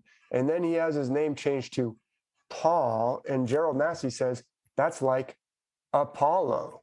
And there's even a book of the Bible that's called Hebrews, the letter to the Hebrews, which for centuries theologians would say, oh yeah, this is by Paul. And now modern scholars who look at the style say, no, the text itself has clear signs, choice of vocabulary, sentence structure, syntax. This is clearly by a different writer. I don't think this is the same writer as the one who wrote the letters attributed to Paul. We're going to say that this is probably that figure that Paul mentions a lot, Apollos, another supposed early Christian, Apollos, must have written Hebrews. Well, so Paul and Saul are probably kind of allegorical names. It's like there's not necessarily a literal figure running around whose name was Saul who changed his name to Paul. It's like these are wisdom texts. Well, and then funny enough, like then you look at where we're at in modernity and you see people named Paul, and then taking things like that quite literally, when, it could have very well been an initiatory level name, or a pseudonym of sorts to, have some sort of esoteric meaning behind it. Now, your name itself, I'm curious one last question before we go into it. So your name, you have David, right? Which is a pretty pronounced name in history, but also Mathisen, the son of Matthew, right? Yeah. Have you looked into your name much? And do you have also maybe a very pronounced middle name too, or what? Well, I use my full name on my books because Mathisen is actually a pretty common name in Norway. It's not that common in the United States as much as it is in Norway. But in the Nordic cultures up until really the 1700s, people took last names based on their father's first name. So if you were the son of Severin, if your father's name was Severin, you could be Severin's son if you were a boy, and Severin's daughter if you were a girl. So the last names would change every generation. But, it is interesting. Matthew is obviously one of the gospel writers. And yeah, my middle name Warner is English, so I use all three of them. And David, of course, is in the Bible, but that is actually linguistically goes all the way back to the Egyptian god Thoth or Jehudi. Oh, how's that connection? Okay, Yeah. interesting. I haven't gone deep on that at all. Can you give us a little context on that? Well, Daoud is the Arabic kind of version of it. Daoud, the U is softer than the V, like David could be Daoud, like the name Daoud. So, or in Egyptian, Thoth or Tot, or, we don't know how the Egyptians pronounced. Yeah, because they left out vowels. So, and they were so deep on their Kundalini. Who knows how their throat chakras were really working? I mean, they probably pronounce things very differently. They only sang to each other, Romy, in like Tuvan throat singing as they were talking at all times. But modern scholars of Egyptian, in all seriousness, believe that the name that we typically render Tot was Jehuti or Tahuti, something like more like that. So that became David in the Bible. And I'm not the first one to suggest that. It's the same constellation that plays the god Tot or Jehuti, the messenger of the gods, or the scribe, as plays David, the sweet singer of Israel. That's right. David is always playing a harp. It can be. So I'm the one who shows the connections to the constellation. So anyway, I've written a book that goes into the Egyptian myths and into the Mesopotamian myths. Yeah, go ahead. I was going to say you're playing out your name archetype. It's funny because the more I love names. I think name history, name archetypes are a very interesting thing because the more that we study history and the more that we research, we find that people somehow fulfill a role that their name almost was kind of blueprinted out to be. Like, it's really, honestly, quite intriguing and interesting. And you just brought that up, that you do kind of bring that constellation, that correlation between your name archetype and, the path that you've chosen. It's like, why did you choose this path? I don't know. Was it intuition? Like, it's interesting. It's super interesting. And, people, you were talking about people whose name is Paul. And look, I believe that the myths are actually all about you, me, every listener, you. That's what the myths are about. You are what the myths are trying to get this message to you to live up to this potential that you have, this divine, you have a higher self. And we even have a defense mechanism that wants to poo-poo that. Like when someone starts to talk about higher self, there's a part of us, a defense mechanism that immediately swoops in and says, don't start talking that new age BS, frou-frou, higher self stuff to me, because we've been separated from who we really are. And we don't even know it. And that's what the myths are trying to show. Hey, you've been traumatized or separated from who you are so deeply that you don't even realize that it's happened to you. So therefore, I need to portray it to you in the myths. And these myths are about you. And so when you say, I'm segueing off of your great insight that comment that you're making, Romy, about why do we have these names? Everybody's named after celestial figures. I mean, if your name is Anna means annual cycle, and Inanna, that's right. But Inanna, annual means a ring, the ring of the year, the cycles, the heavenly cycles are in you. When you're breathing, you are in touch with the cycles of the universe. When your heart is beating, you're making a drum, just like the planets and the heavenly bodies out there are making a drum. They're making a cycle. They're making a rhythm. When, a woman has her monthly cycle, she's in the rhythm of the heavens. When you're, breathing in and breathing out, you're in the rhythms of the heaven. These stories are about you. And so you have a name that's a celestial name, whether it's Apollo or David or Daniel, Daniel. These are celestial names to tell you something about who you are. And the myths are there to show you, hey, these are stories about you. You have a higher self. You have a divine self, or we could just call it a self. I like to call it your deeper self because it's been suppressed, but it's down there giving you information. And the more we can get in touch with ourselves, the more we can live up to our potential. So what led me to this? I don't know. But in hindsight, I look back and go, wow, it's like I was into the stars. It's almost like I was on this path. I was being guided without even knowing it into these kinds of, it's because I was looking for it. Was I looking for it? I wasn't looking for it. Myself was looking for it. Anyway, it's a fascinating comment you made. This is super fascinating. Actually, I would kind of like to stay on this a little bit if we could, if you don't mind. Like maybe give us what my name, Daniel, and Roman's name are celestially.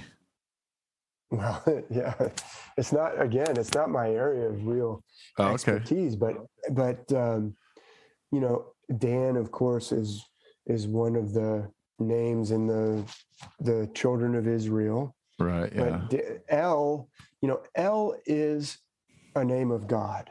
Daniel, El is a name of one of the gods.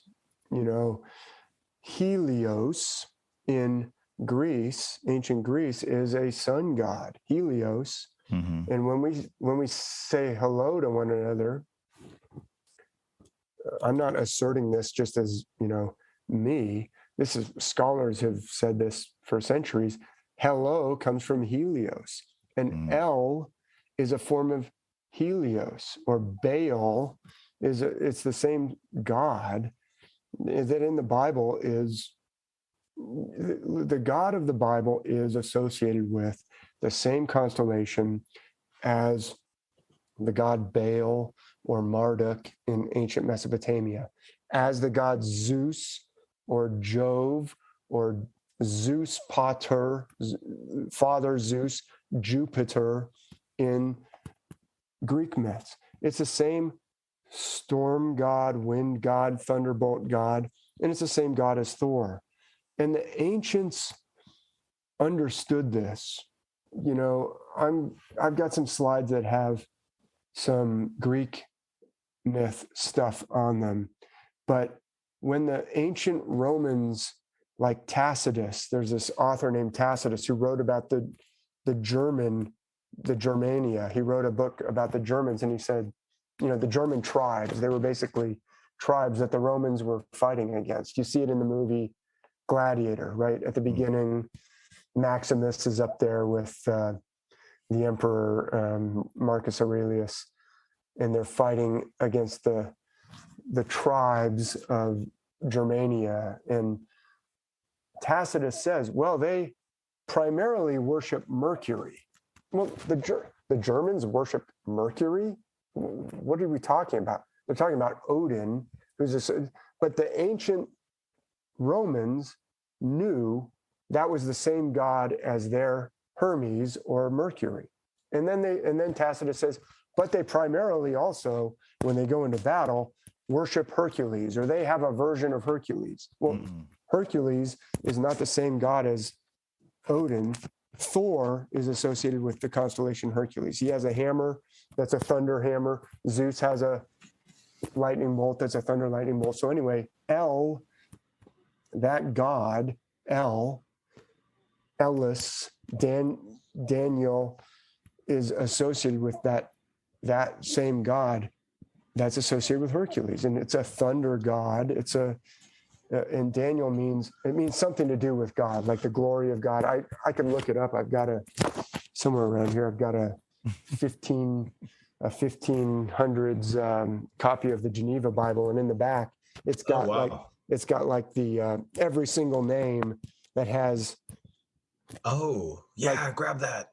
I'm not sure which bookshelf. That's it's on, awesome. but it'll tell you Oh. what Daniel means, or like Joshua. Joshua has Jah in it. It's a different name Yeah. of God. I mean, that means Joshua means saved. It means Jehovah or Jah saved. Well, Jehovah is linguistically the same name as Jove or Mhm. Yahweh.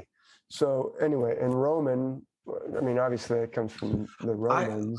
I know, but I was, I've been wondering that too, because for a while I didn't need to go any further than that. Mhm. But then I was like, okay, well then where did the Romans come up with this name? Is it really just the home of Rome, or was Rome made afterwards? And I'm wondering if it has to have a connection with the ram and Aries, because Ram, Romans, the Rome itself. I don't know. I have zero idea.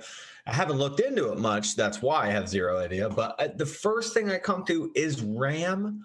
So, which is the Aries, which is the head. So, I think that might be some celestial connection. But what is your opinion? Yeah, well, first I would say, like, get someone like Santo Spinacci on, because that's where he really he focuses on those kinds of things. I really stick to what I can prove from the ancient myths and really like evidence from the text. I try and stick. That's my main line of focus. But there is a myth about Romulus and Remus. So twins are, and like the founding myth of Rome, they were, suckled by a she-wolf, and those kinds of twinning patterns are found around the world, right? Which, like Gilgamesh and Yeah. Enkidu are twins. Mhm. And it has to do with, I would argue, our lower nature. Like one twin is often mortal. For instance, Castor and Pollux. One twin is mortal, one twin is divine. But often one twin is hairy as well. Like in Gilgamesh, Enkidu, who's a twin of Gilgamesh, is always described as being hairy. Or in the Jacob and Esau, those are famous twins in the Old Testament. Jacob and Esau. Esau is described as hairy. And it's talking not about two different people, it's talking about you. You've got a physical, mortal aspect of who you are that's hairy, that's your body. And you've got a divine twin that you have access to, but that often like has to run away. Like Jacob has to go into hiding. He's banished. Is because we have suppressed and buried or driven away our higher self due to trauma. And that's why there's so much trauma in all these myths. So anyway, the Romulus and Remus story, the two twins, end up fighting with each other, just like in the Jacob and Esau story, or just like in the wrestling of Gilgamesh and Enkidu. And I interpret them as esoterically, that it's talking about you. It's not two different people. You've got inside of you multiple personalities, but you've got a higher self that can bring them all into harmony and help you live up to your full potential. But otherwise, you're going to be fighting against yourself. I mean, self-sabotage, or, oh, why did I do that? Oh, I can't believe I had that opportunity and I said that. Oh man, why did I do that? It's almost like a part of me was deliberately sabotaging me. Well, that might actually be true, because we have this struggle going on inside of us as well. That's what I think the twins of Romulus and Remus are actually depicting. I'm not an expert on names, and you're right, Romy, it may relate to Aries and the ram. I'm curious because you brought up the Remus and Romulus, which is, one of the stories of the founding of Rome. And I can't remember what strange connection that story had to lycanthropy or the werewolves, but like that, it did have something to do with it, because we did a werewolf deep dive not too long ago from this awesome book written in 1860 from Sabid Gould called The Book of Werewolves. And then so I got super fascinated. I was like, okay, this shows up everywhere. Everywhere talks about werewolves, like this transformation. Dogs are by our side. We have this fear of wolves, all the things. And then the moon association. So then we're thinking with the ram and that story that you said, then I started thinking that, well, Cyrus was kind of connected to being considered a werewolf as well, or a lycanthropic type of qualities, because there was this town, and I'm going to butcher it completely, but and he's one of the fathers in supposed stories amongst. That's the other thing, man, is there's all these different stories of who gave birth to who, and that has to be celestial, right? Yeah, I'm not a werewolf, expert, but for sure, you could see some esoteric significance in that story. Like, I got taken over by, this bestial part of me. I I think wasn't myself that wasn't me when I was talking to you. Oh, yes, it was. I know that part of you. Yeah, but you were glazed. It's kind of like what you were saying with the twins, though. It's the higher self and lower self, and that lower hairy self and the higher smooth self. It's kind of the same thing with the werewolf story. It's it's that lower self that's hairy, right? Yeah, it's interesting. I haven't really looked at where, like I said, I try and stick to the really ancient myths, but there is an ancient book that is a very important source that I've cited many times. And if you haven't read it, check it out, because it does have some werewolf stuff going on in it. And it's definitely esoteric, and it's called The Golden Ass. The Golden Ass. It's by an ancient writer named Apuleius, Lucius Apuleius. I think it was his full name. He was a Roman, and it was written, I want to say it's like 1st century AD. Maybe it was 1st century BC. I'm not positive, but I think it was AD. I think it was 1st or 2nd century AD. But anyway, it's a rollicking tale. It is definitely esoteric. The main character gets turned into an ass, a donkey, in the story, and he has to get restored to his former self, which doesn't happen until the goddess Isis restores him. So this is an esoteric. It's like in our lower self, we're bestial. Yeah, it's really interesting, and there's some there's definitely some like fairy tale aspects to it, but there's some terrifying werewolf stuff in there. It's got some freaky stuff in it. It was actually called Metamorphoses because there's all kinds of like people turning into different things in the story. Yeah. But it was later also called The Golden Tale of the Ass. Like, this golden story of the guy who gets turned into an ass, but then it gets just shortened to the golden ass. And it's very esoteric, and it's got some important mythical references in it. Isn't a donkey kind of like, it's a hybrid, right? And it can't reproduce? Well, a mule is. A mule. Sorry, that's a mule. And a burr. A mule and a burr is a donkey and a horse mix. Okay, I just wanted to make sure this wasn't pulling at some homunculus things of some strange, like, because the golden ass has come up across, like, I haven't got my hands on it, but I have heard about it in passing a couple times, and now this is again. So I'm definitely going to try to. Yeah, check it out. I like to do it because I love esoteric works, man. I like the translation by, I think it's Jack Lindsay. It's Jack, I want to say Jack Lindsay from the 60s. That's the one that I was introduced to. Actually, I had a fantastic Latin teacher in 7th grade, and he read some passages from the Golden Ass, like where these witches split the throat of this guy and put a sponge, take out his heart and put a sponge in. And it's terrifying. And he read that part to us, and we were all like, it's so scary. And then later I got to read it again. In between junior year and senior year of high school, I went to Harvard summer school, and I audited a class in Latin. And in that Latin class, we looked at the golden ass as well. It's an amazing story. Wow. But I'm not an expert on werewolves. I mean, let me segue into let's get into some the slides and try and like show these are fascinating, and I love how you guys are able to take it in these interesting directions, and it is all related. I'm maybe not as equipped to speculate on name origins, although I could You did a great job. I mean, with your big vast research, you're able to pull at strings, and make a lot of really great connections. So it's been great. But slides are also great because usually one slide is 20 to 30 minutes of conversation, Visual can help people see, like I said, I could maybe go down that road more in the future, looking into names.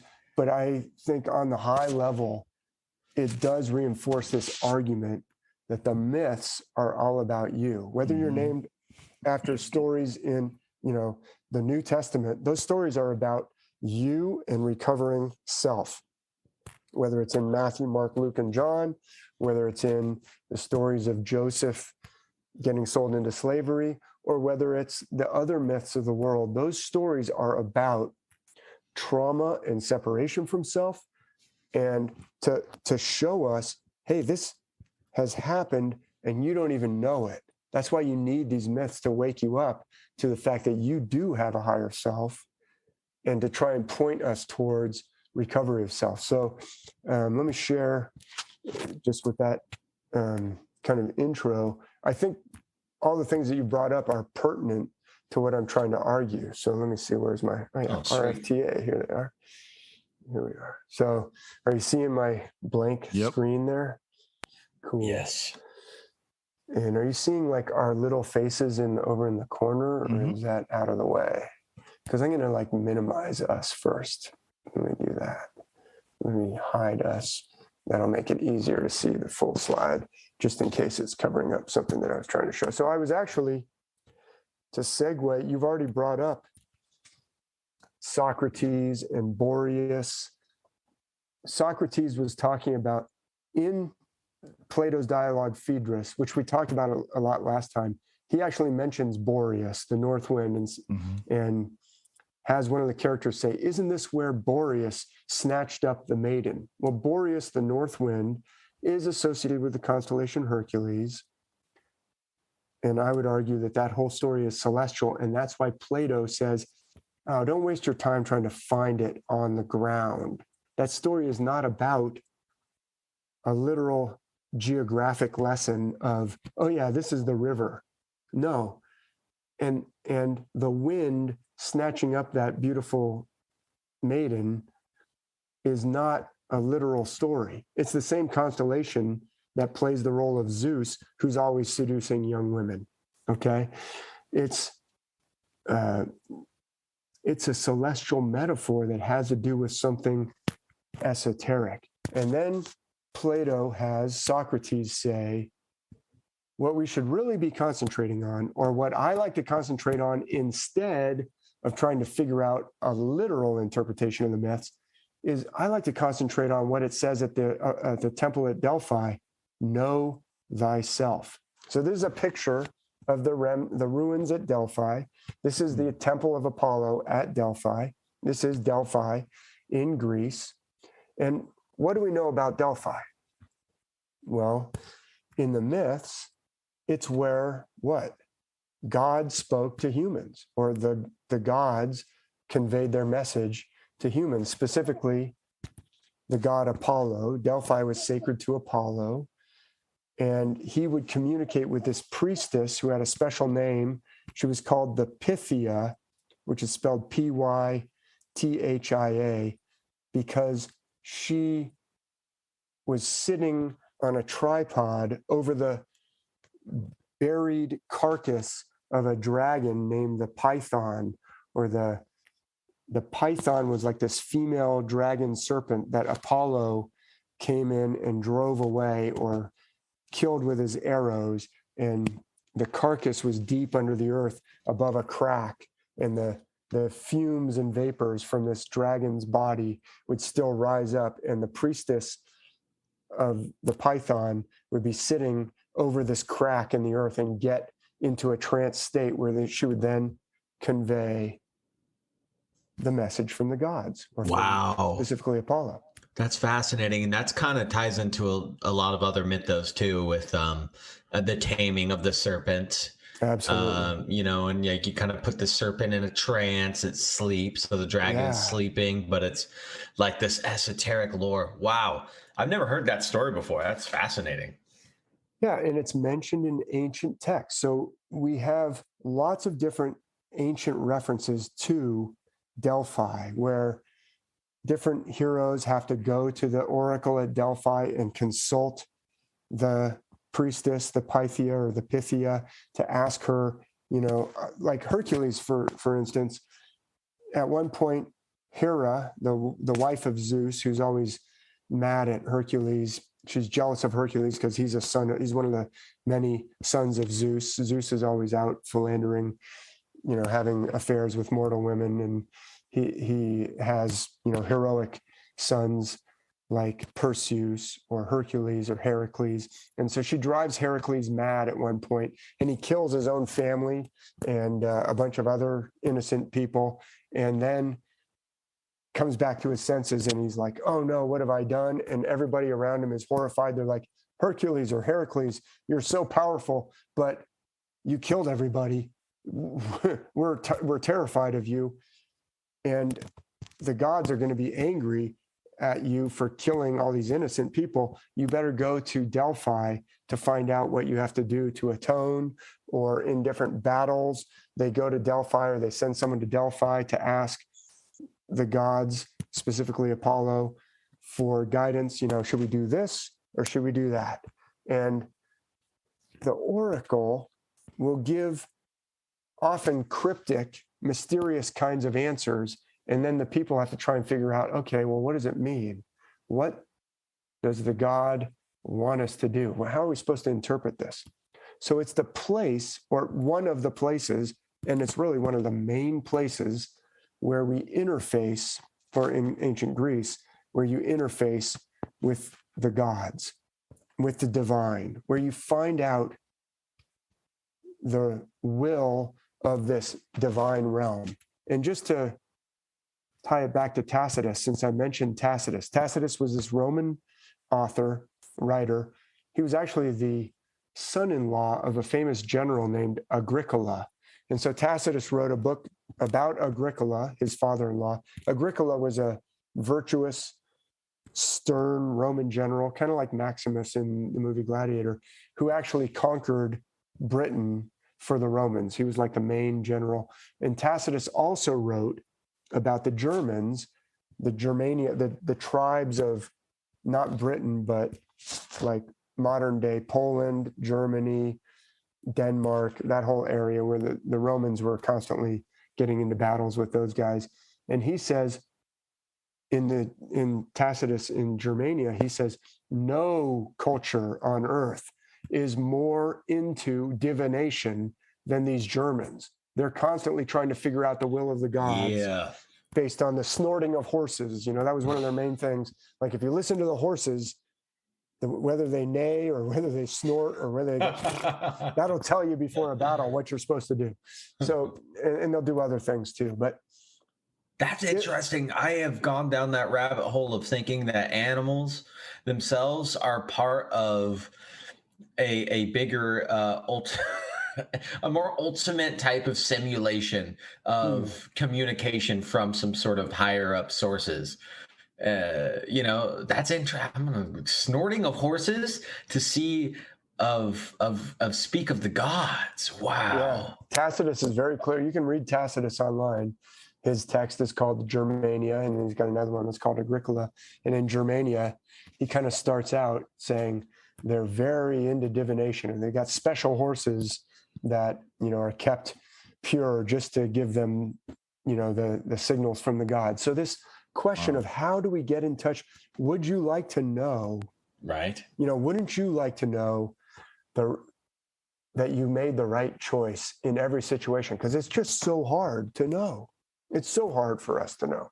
And so living up to our full potential has to do I would argue, with getting in touch with higher self. And through higher self is how we get these messages that seem to be from the realm of inspiration, the realm of the gods. So that's why I'm segueing. We've talked a little bit about Delphi in our previous visit together. And at Delphi, there was a very famous inscription. So Delphi is the place where you go to hear from the gods. But there were 3 very famous inscriptions at Delphi. But the first and foremost one that's always mentioned first as the oldest inscription, the primary inscription, the main inscription at Delphi was, "Know thyself." That was written at Delphi. Ancient sources all agree, or at least they all kind of corroborate this. And Plato mentions it in that dialogue that we were talking about. Know thyself. So think about that. The place where you go to hear from the gods has an inscription that says, "Know thyself." Yeah. Isn't that interesting? That's a clue. How do we hear from the divine? Somehow it relates to know thyself, thy higher self. Your higher self is the part of you or the aspect of you that is in touch when you let it, is in touch with more, is in touch with divine inspiration. You know, when a famous band or, rock band will sometimes say, "Man, I don't know where that song came from." Like Stairway to Heaven by Led Zeppelin. It just came to us. It is almost like it was writing itself. I picked up a pen and that song just poured out on the page. Where did that come from? It came from the divine realm. And it's like the temple at Delphi, it's not necessarily a physical place. It has to do with know thyself. And I'm going to show you that it's a place. Yeah, there's a place, Delphi. But all the stories about Delphi, even modern scholars say, they're kind of contradictory. Did Apollo drive out a python? Was it a male python or a female python? The different myths are all contradictory. Was it a crack in the earth? There's all kinds of different descriptions of it because this is a metaphor. It's a story that has to do with how do we get in touch with the gods or the divine realm, and we do it through know thyself. We do it through getting in touch with higher self. This is an artist's depiction from the 1500s, obviously way later than ancient Greece, but it's an interesting portrayal of the god Apollo slaying the dragon, the python. In this case, the python has some, like dinosaur front legs and back legs. In other depictions, it's a serpent. But either way, it's a pretty cool depiction, honestly. It's a great cool photo. depiction. Yeah. And it's even got some text down at the bottom that says, this is what's going on. Apollo is letting loose the arrows at the dragon. But I want to point out some things, some details in this picture. Notice how Apollo has one hand almost like over his head. And he's holding the bow at kind of an angle that's a little bit downward. And he's shooting at this dragon that's got this curly Q tail. And actually, in between Apollo and the dragon, if you look closely, there's a little river. The artist says, this is a wood engraving, actually. But there's a crocodile back there. Yeah, there's a crocodile crossing the river. So I fill in the river. I don't know what the crocodile's doing there. Yeah, but there's the river. It's an alchemical text. There's always a gator or a crocodile hanging in old alchemistry labs. Yeah, so super weird, super interesting. And then there's a city way up the river. You can see the walls of a city. And so Apollo's on one side of the river, and the python is on the other side of the river. And above the python, what is looming up there? Mount Olympus. A mountain. Watchtower. Yeah, a mountain with a tower on top. Very good. Yeah, you guys are both right. There's a mountain, there's a tree, there's a tower. So these are all little indications that I want to argue that Delphi is not necessarily a physical place. the stories about Apollo killing the python are not literal. I mean, I don't think most people today believe that Delphi was, built over the remains of a giant serpentine dragon, but you could believe that, if you want That's to. But syncretism story. Yeah, syncretism is very interesting. Certainly, Santos Bonacci, who I've mentioned a little bit earlier, he talks about all the ancient wisdoms of the world syncretize, or they have common patterns, and that's absolutely true. They are using the same system, and it's a celestial foundation. It's a celestial system. So I'm now showing a portion of the heavens. That's a very important portion of the heavens. It happens to have the Milky Way running up through it, and not just any part of the Milky Way, but the brightest and most widest part of the Milky Way. I'm going to outline it here just for everyone to see. Can you see the Milky Way there? Mm-hmm. Oh yeah, it's beautiful. I'm going to take that away. Now you can see the Milky Way. Now, on one side of that picture was Apollo. On the other side was the Python. Let's bring in the picture again, smaller. Remember, we had that little river. What could the river in between? Oh, here we go. Python?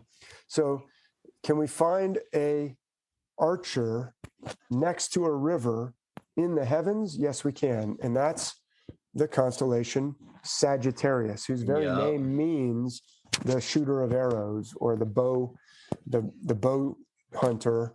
And look at how Sagittarius has this distinctive kind of curlicue above the head. Look at the hand of Apollo. It's like the artist is putting a clue there. Hey, I'm talking about a constellation, and this constellation has certain features.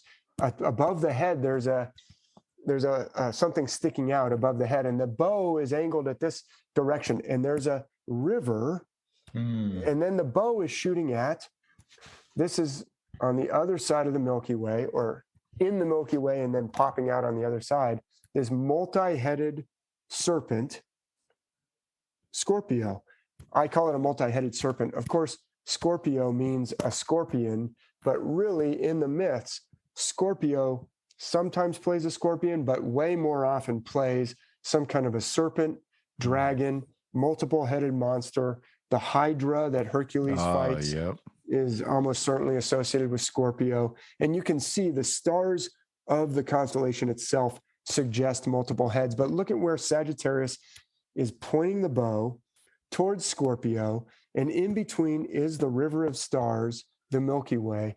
This is the scene of Apollo driving out the Python to make the Temple of Delphi. And then the Python isn't just destroyed and disintegrated. No, the body is down below the temple, and the fumes, the smoke are rising up. Where's the smoke rising up from the body of the dragon? Well, that's the Milky Way again.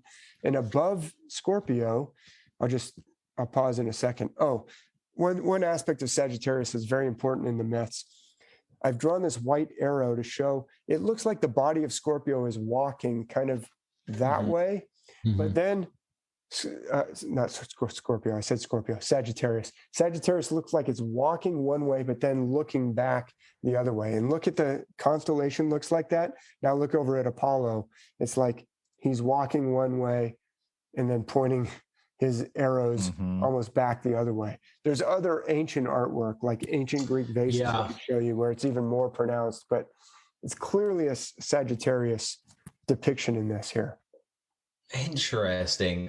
So where does a gator come into play on the constellations? Well, it's a good question. I don't know. I don't know exactly what that. I was going to say one thing about the name Roman. When I typed it into the gematria calculator, every single cipher it came out to gator.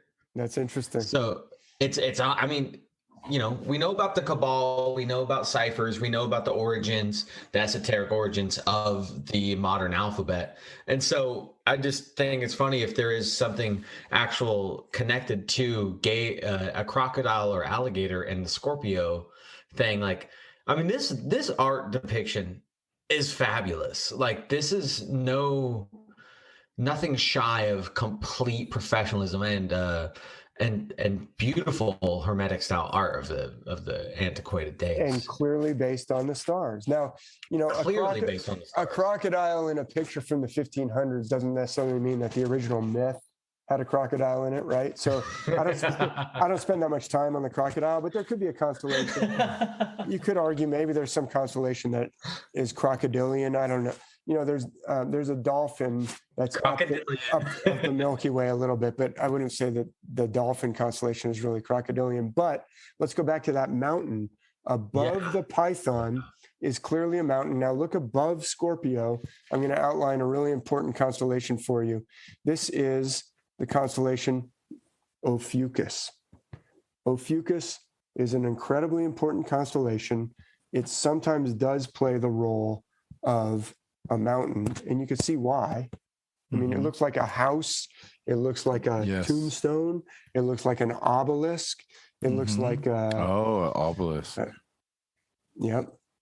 It looks like a lot of things. Ophiuchus is an incredibly important constellation, and it also looks like a tower. So as we were pointing out, the 1500s painting or woodcut, they've got a mountain with a tower on top of it. Anyway, let me go on to provide some more evidence. Like, this 1500s artwork doesn't prove that the ancient Delphi myth is about Sagittarius and Scorpio and setting up Delphi where the Milky Way is. But now but it does show that somebody in the 1500s was clued into the constellations. Now I'm going to go to scope indications. Yeah, I'm going to go to there's other different myths about the founding of Delphi. I just moved the constellations over a little bit to bring in the zodiac constellation that's next to Sagittarius on the other side from Scorpio.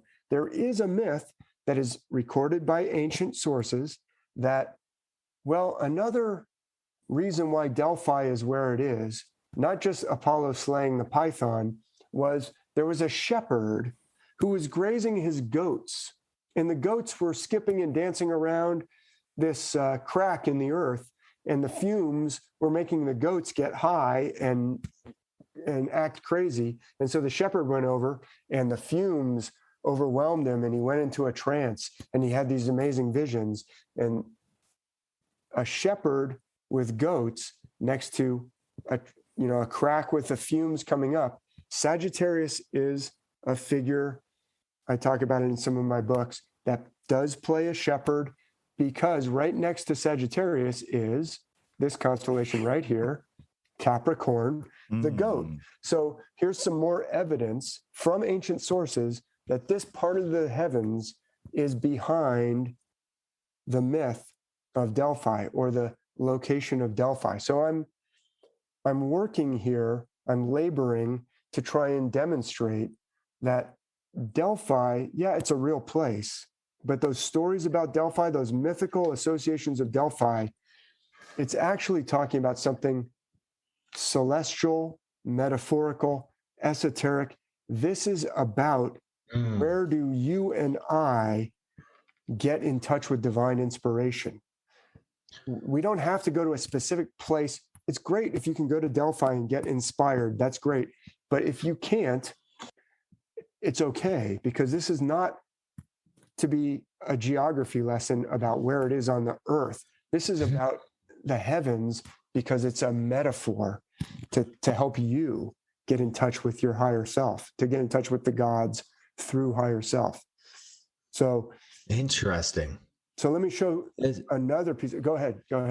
I was gonna say I'm kind of getting some like gateway or rainbow, the Rainbow Bridge kind of vibes, where there's like that kind of doorway to the gods and Heimdall. Yourself. So Heimdall is the gatekeeper at the Rainbow Bridge, the Bifrost Bridge in the Norse myths. But there's rainbow, portals or connections between heaven and earth in many different myths. And I do have a whole book on the Norse myths where I talk about Heimdall, and I argue that Heimdall is associated with Ophiuchus, right next to the Milky Way. So the Milky Way is the bridge. It's like the passage that connects. It's the the linchpin that connects us to the higher realm. And Ophiuchus really plays the linchpin, the transmission, if you will, the pivot point between us and connecting us with the higher realm. And so Ophiuchus figures will often portray the characteristics of higher self. So that's a great, not analogy, but connection that you just made, Romy. Okay, yeah, cool. And you have that in one of your books too. So I'm gonna have to get my hands on the Norse myth, Volume 4 by your work, sir. That sounds fascinating. Yep, Volume 4. Dan's on it. Dan is on it. Nice. So this is actually a scene from a myth that's not very well known, an episode in the myths that today we don't hear too much about, but the ancients depicted it in a lot of pottery. This is the character of Hercules there on the right, stealing something and being chased by the god Apollo.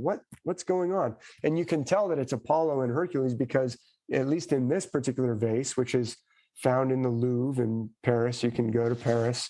You know, the French took it at some point. I laugh only because it's, it's not funny, but the French got a hold of this and now it's in the Louvre. But I'm glad that it's on display for all to see. But you can see on this beautiful vase, this beautiful artwork, that some ancient writer has put the name of Apollo above Apollo's head and the name of Heracles going down on the right edge, just as it's curving away. That says Hercules, or actually it says Heracles. So we know who these two figures are. And this kind of tug of war between Hercules and Apollo, or Heracles and Apollo, using this figure, what is that thing that he's carrying? Yeah, what is that thing? I'm captivated by what this thing is. I have no idea. It looks like it's a tripod. A tripod. Go ahead, Dan. Sorry, it looks like a hoverboard or something. Yeah, it's a hoverboard. It's an ancient. It's one of those like surfboards. Like that's a foil board. Yeah, there you go. Anti-gravitics. It's a flying device. No, it's a tripod. So the priestess at Delphi sat in a tripod. You can see paintings of the Pythia or the Pythia sitting over the fumes in a tripod. And Heracles, or Hercules, in one of his many different mythical adventures, decided to steal. He was mad at the god Apollo for some reason. Maybe the oracle didn't give him the answer that he wanted. I forget exactly the details of the story. The main important thing is he got mad and he said, I'm going to just take this tripod until I get the answer I want. And Apollo's like, wait a minute, you can't take the tripod from Delphi. And he chased after him. And here's one of many pieces of beautiful ancient artwork showing this episode from the myths of Hercules absconding with the sacred tripod from Delphi and Apollo running after him with his bow and arrows. So what's going on here? Let me bring in the night sky again. We've got, again, the same part of the sky with the Milky Way. Let me draw in Sagittarius, which I just took some time to show. I believe that the god Apollo is associated with Sagittarius. Certainly the artist of that 1500s print thought that Apollo was associated with Sagittarius. I've got other evidence I show in some other different podcasts and other blogs and other books that the twin sister of Apollo, Artemis, is also clearly depicted with Sagittarius elements. Mm-hmm. Apollo and Artemis, they both use a bow. They're twins. They're both associated with Sagittarius. I'm arguing that. Let's just grant me that for the sake of argument. I'm going to show you some more evidence. You are granted this. Okay. One is the feminine and one is the masculine aspect, right? That's right. And one's the sun and one's the moon, and they both use bows. They're the god and the goddess that are associated, or they're associated with Sagittarius. There's other gods that are and goddesses that are associated with Sagittarius. All of the constellations can play different figures in the myths, both male figures and female figures. Yeah, let me show you. That's hermetic all day. Absolutely. And because these stories are about you and me, they're not just about men. They're not just about women. This is the experience of everybody. We all have to get in touch with our higher self. It's not just for men. It's not just for women. Relatability. Now here's the constellation Hercules. Do you see any similarities in the constellation Hercules and that depiction of Hercules in the vase? Like extended rear leg with heel raised, deep kind of knee bend in the front leg there. One big weapon raised overhead, kind of square-shaped head with a full beard. Much different shaped head than Apollo, who doesn't have a full beard. He's kind of got long hair. He's more associated with Sagittarius, more graceful looking figure. Hercules is a more menacing looking figure. Often wearing a lion's skin, because that square-shaped head of the actual constellation corresponds to the full beard of Hercules, but it even becomes more square when he's wearing that lion headdress. And what's in between Hercules and Sagittarius in the sky? Well, what's in between Heracles and Apollo in the vase, in the artwork? That would be Ophiuchus. So Ophiuchus is the tripod. I know it doesn't really look like a tripod, but look at the triangular top of Ophiuchus. And then there's two kind of parallel pillars, and then a third kind of going off to one side. It could look like a tripod. That's where the Pythia sits when she's over the fumes of the dragon's body. The dragon is right below her feet. That's Scorpio. This is an ancient vase that shows that the tripod of Delphi is in between Hercules and Apollo, or in between the constellation Hercules and Sagittarius. It is the place where you meet with the gods is associated with a specific constellation in the heavens, Ophiuchus. That's where you hear the voice of the gods. And what does it say at Delphi? Know thyself. That what I'm trying to show with just some examples is that the ancient myths are based on the stars. They're metaphorical. You guys still there? Yep. Sounds like I lost you. Oh, good. Okay. They're metaphorical, and they are about, they're not just, making a puzzle for us to try and figure out as just an intellectual exercise. They're actually about something that's very profound. They're about how we get inspiration, how we interface with the divine realm, how we get the messages that tell us which way to go. The myths always show, or often show, mythical characters going to the temple at Delphi to get the message from the gods, because it's hard to know the right way to go, the right choice to make. Should I, move to Hawaii? Should I move to California? That's the kind of thing you would go to the temple at Delphi to try and find out. Well, it's not that you have to go to a specific place. You have to try and get back in touch with who you are, your own self that you've been separated from. All these traumatic incidents in the myths are showing us that we are separated from those answers because of trauma. And when you know yourself, which is what it says at the temple at Delphi, that's the place that you need to get to. It's not a physical place on the ground. Oh, I got to go to this latitude and longitude, and then I'll get the will of the gods. No, it's a state that you have to get to of knowing yourself. The more you get in touch with yourself, the more you open up to being able to get those answers and to hear and to be able to do the things and get out of your own way, to not self-sabotage and to live up to what your potential is. That's just a little example from some artwork. Is there anything that, so I know a lot of this is metaphorical, like you say, but is there a potential that this heightened period is during the Sagittarius time on, like, during the transition, like maybe the effects that we feel on Earth are being represented from the specific time period, because something else with looking up history, researching history, dates stick out to you, right? And you start to look at different dates. October, November, and December are very heavy dates that get repeated a lot with very significant things in history. And, I know a lot of people would associate that to, that it's the fall period into the winter. So it's the darker period. So like those things are transitioning to bloom into the spring, yada, yada, so on and so forth. But it is relatively more of an introspective time period that we experience here in the winter. You're going inside a lot of your head, you're inside, and you're around fires more often to keep warm and that type of inspiration. So what do you think about that? What's your take on that time period itself?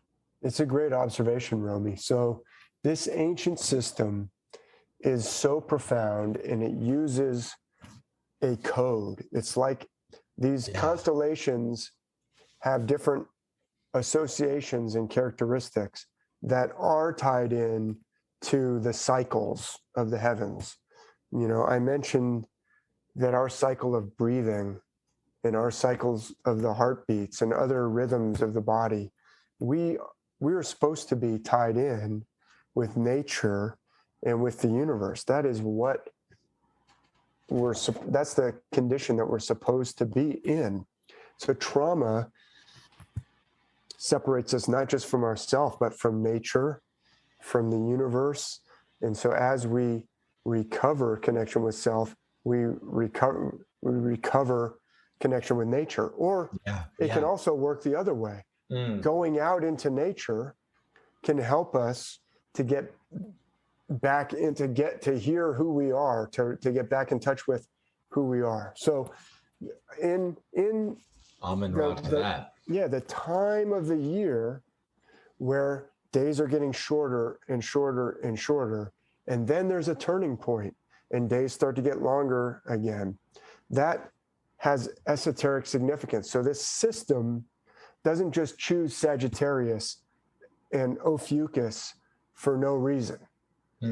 It chooses them because, one, that's the place where the zodiac path crosses the Milky Way at its brightest point. The Milky Way intersects the zodiac at 2 points.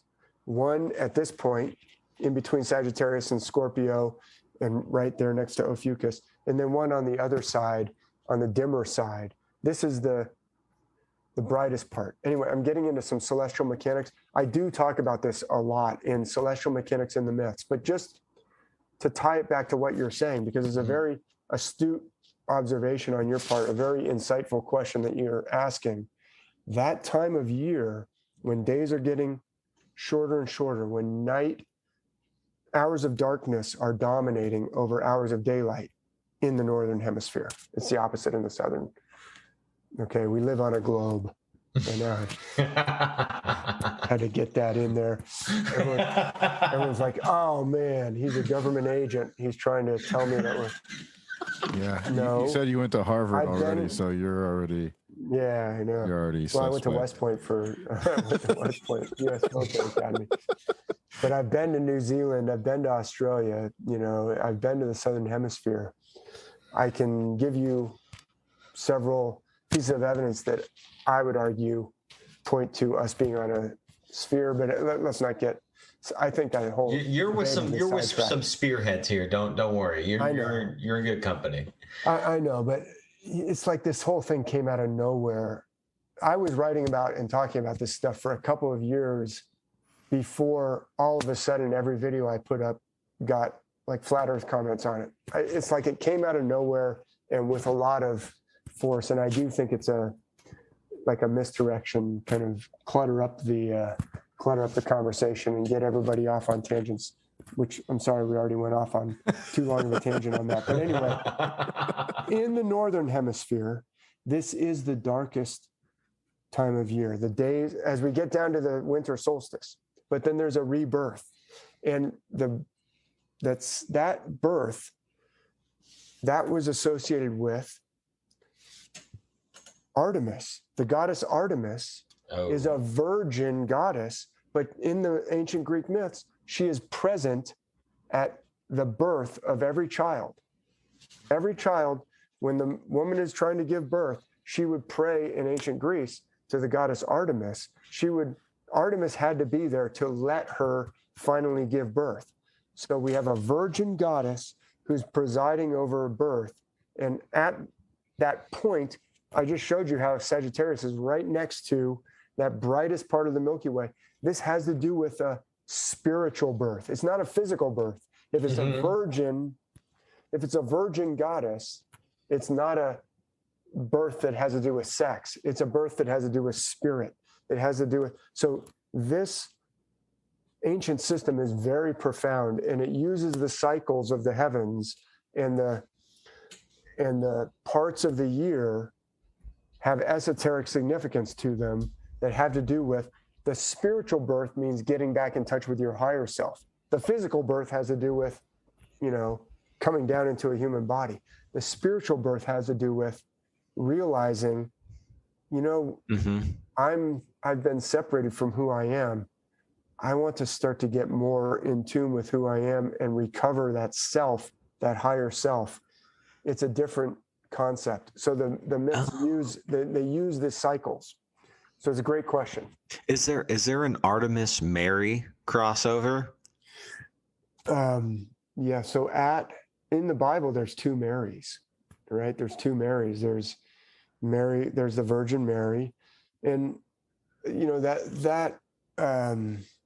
the birth of Jesus stories have a lot to do with Virgo, the Virgin in the heavens. Virgo is basically 3 months before Sagittarius.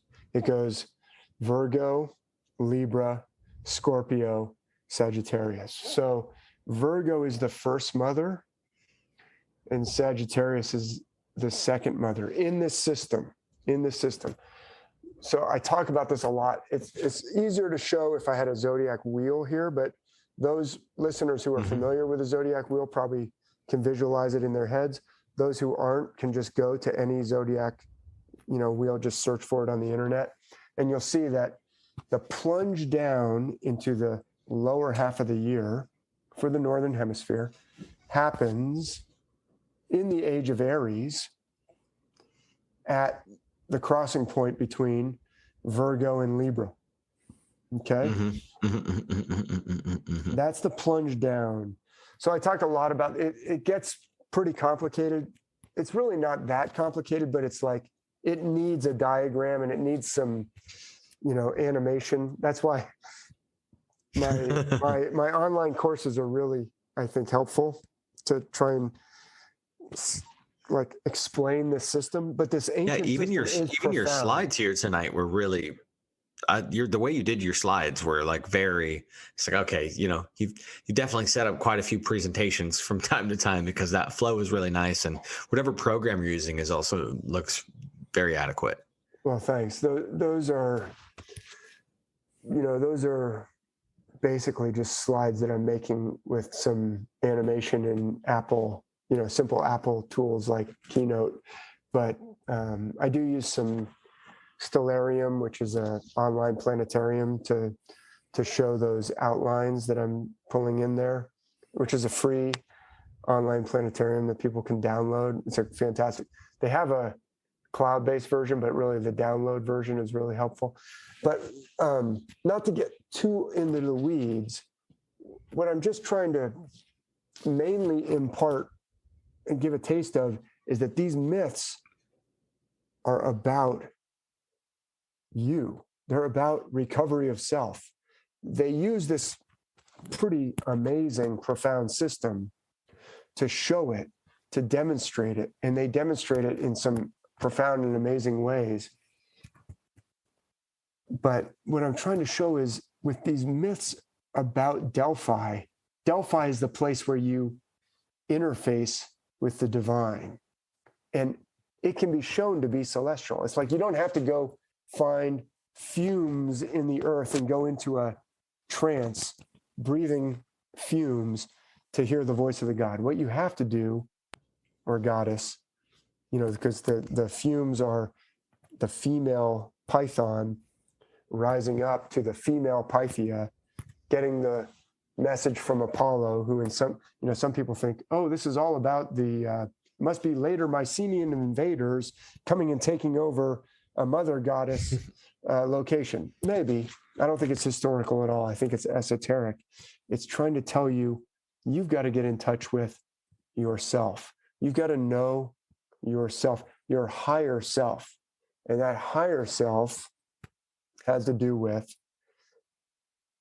that's the interface between you and the realm of the gods. And it's depicted in these cycles using constellations that are always clustered around that part where the zodiac crosses with the Milky Way. And I get into it more in the online courses, but I could show this in other parts of the world too. I could, you mentioned, let me just quickly, I know what is it? It's almost 9 o'clock. What are we? Yeah, I got about 10 minutes. Let me just show you one more. Let me just quickly, we're sharing already? Okay. Let me just quickly segue over. Yeah, so am I sharing or not sharing? Yeah, you're sharing. Okay. We see the clay pot with Hercules and Apollo. Okay, I've got this thing in the front of my screen. I'm going to get this out of here. All right, you still seeing it? Mm-hmm. Yep. Okay. All right, so this part of the sky, the serpent, the Sagittarius fighting the serpent. Oh, is that, a male god taking over from a female goddess? Maybe, but it's celestial. Let me show you this part of the sky that we've been looking at with a myth from ancient India. This is something I talked about it in a recent podcast, so I'm just pulling this up quickly. But this is Krishna, the god Krishna, dancing on the head of a serpent. This is a serpent whose name is Kaliya, the Kaliya Nag. He lives in a river, and he's a multi-headed serpent. In this particular depiction, he just has one head. He's got many wives that come plead with Krishna, please don't kill him. He's gotten outside of his boundaries. Just send him back within his boundaries, and we promise he won't do any more, terrorizing of the villages like he's been doing. This is esoteric. It has to do with our higher self putting our different parts into their places when they get out of line. The one that can harmonize and put the different parts of who we are back in their proper boundaries, because they all have good characteristics and good intentions. All our different parts that seem to be doing self-sabotage, like our anger or our, whatever it is, those all have roles, actually. Lust means like sexual appetites that have gotten way outside of their boundaries, but we don't want to get rid of them altogether. We want them to be, in harmony and in their right places. And anger or, rage or, the god of war aspects of who we are, those are necessary at some, times. We have them for a reason, but we don't want them taking over when we're just driving down the street or, talking to our kids. That's like out of bounds. So getting them back in their boundaries, that's what the myths are trying to show. That's what higher self can put the whole orchestra back into harmony, or put the whole team back into harmony instead of all the different players on the team fighting with each other. So here's Krishna dancing on the Kaliya Nag. He's playing a flute. Can you see Ophiuchus dancing on Scorpio there? Mm-hmm. Can you see the flute? Mm-hmm. See how there's a flute there? Here's another picture. This one, Kaliya Nag has multiple heads in this one. The wives are actually Sagittarius with their hands together, begging Krishna, please don't kill him. This is a specific myth from ancient India where we have a subduing of a serpent again. But this time, instead of Sagittarius figure, Apollo with his bow, we have a Ophiuchus figure, Krishna with his flute, dancing on the heads of the Kalianad, but it has to do with the same thing. This is how we get back in touch with self. Krishna is an image of higher self. And in the Bible, there's even, here's one more with Krishna dancing on the heads of multiple, there's more modern, but this story is still reenacted. And you can get all, caught up in, well, which river was it exactly that Krishna, danced on the head of the serpent? No, it's not. It's celestial. The serpent is Krishna. The Krishna is the serpent. It is the transmutation. Well, he's the higher self. So Scorpio is a picture of one of our, the zodiac constellations have to do with our different aspects of who we are. You may have more Scorpio characteristics. I may have more Sagittarius character. We all have this recipe of who we are. Something funny is I'm a Scorpio sun, and my best friend of all time, the oldest friend that I have, is a Sagittarius. And we have a very, very awesome dynamic that has allowed us to be friends for over 17 years now. So I just think that's kind of interesting on its own. Yeah, I thought you were going to say over 7 decades. Over 7 lifetimes, actually. Can I ask you a few questions? Yeah, go ahead. Yeah, absolutely. on that picture that you're showing with the Hydra or the 7-headed snake, there's always like seven snake heads or whatnot. But in the Scorpio constellation, it seems to only have 5. Why do you think they're depicting 7 instead of 5 then? Yeah, well, there's lots of stars there. I could zoom in on it. Oh. So in some myths, you'll have a serpent with 7. Some myths you'll have a serpent with 9. Like the Hydra has 9 heads. In some myths, you'll have a 2-headed serpent. So, and also in the Bible, you have a 10-headed dragon. Well, I think it's a 7-headed dragon with 10 crowns. Yeah, it's in Revelation 12. I do have a Bible within arm's reach here. Let me see how many heads it is in Revelation 12. Is it so it's what I'm saying is it's variable. Like if you see a multi-headed serpent, artist interpretation. Look for other clues, but almost certainly you're dealing with Scorpio. In most cases, you're dealing with Scorpio for a multi-headed serpent. And in some stories, it'll have 7 heads. Okay, so in Revelation 12, it's a great red dragon having 7 heads and 10 horns and 7 crowns upon his heads. So 7 heads in some cases, 9 heads in other myths. It's a clue that you're talking about Scorpio, probably, but you want to look for other evidence too. What are these 10 horns? Like, what are the horns on, and how do you divide up the 10 horns on 7 heads?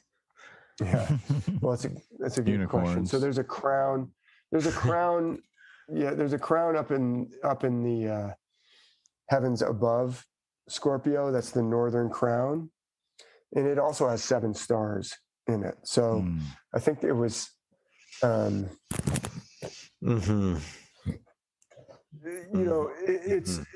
It's not always perfectly clear.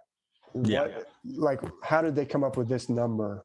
Like, why are there, this many? But so you have to look at all the clues that you have available. In that particular passage, the scorpion is crouching in front of the woman who's about to give birth, and that's clearly Virgo.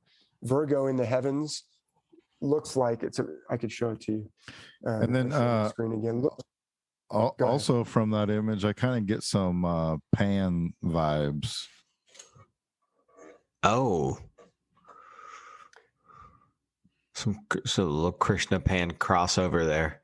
Let me see if I can find Virgo here. Let me just move this out of the way. So here's Virgo. Let me address Pan in a second. But here's Virgo's. Basically, she goes across the heavens on her back with her legs elevated and raised as if she's about to give birth. So the 7-headed dragon is crouching in front of the woman about to give birth. So you can look at clues, and then the crown is actually right up here. This is the crown up here above this serpent head of Sagittarius. So you've got to do a little bit of detective work, and it's not always 100% clear. Now, Pan is definitely associated with goats and with satyrs, or, you know, the lower half of a goat, upper half of torso of a man.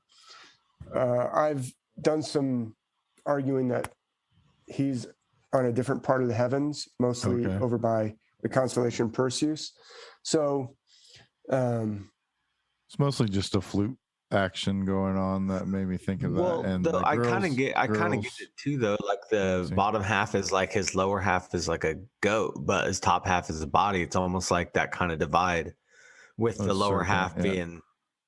Yeah, so that is kind of interesting, actually. Yeah. So if you go to this is my blog, which is searchable. If you go to starmythworld.com, you'll find the blog there, and it's fully searchable. But we could look up. Actually, I do a pretty long explanation of the King Midas myth, where Midas is always using bad judgment and awarding, actually, in a contest between Apollo and a satyr, not necessarily Pan himself, but awarding the satyr Marsyas the award over Apollo, the god of music, which is a foolish choice. And I give some explanations as to where that is in the heavens, and how this is the pan pipes, this is the tail, Andromeda and Perseus. It's a complicated argument. I don't really have all the diagrams to really prove it right now, but you can see right here, I'm arguing that the pan pipes are right here. See, there's actually, this is the Phrygian cap of King Midas on Perseus, and Midas has to go dunk his head at the source of a river, the river Pactolus, which is the Milky Way. But this is like the source of the river. This is the brighter part of the river. Why won't you move over? The brighter part of the river is over here, where Apollo is, Sagittarius. And this is the dimmer part of the river. This is like, it's almost like a gap in the Milky Way. That's the source. That's like where the Milky Way starts. And Midas, after his foolish choices, has to go back and dunk his head in the river. This is a pretty... Is that possibly where the bagpipes came from? Well, good question. The bagpipes constellation kind of almost looks like a bagpipe. Could be. I'm curious about this, like the Milky Way, like now looking at, like if we were to zoom out, like what the shape that it makes, and are all of these constellations actually on edges of the Milky Way like that? No. Oh, okay. Because those two were really close to each other. I was like, that got me thinking that they were. So they're very mythologically important, the two rings. So they actually make like two rings in the heavens. It's better on my... Like a chain? Like chain link? Chain? Yeah. Like the ring of the zodiac is the ring that the sun, the moon, and the planets goes along. The Milky Way is like another full ring that intersects that, almost perpendicular, not perfectly perpendicular, but almost perpendicular.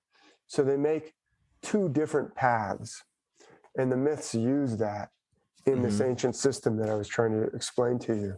So the Milky Way path is very celestially significant, and it has to do with recovering higher self.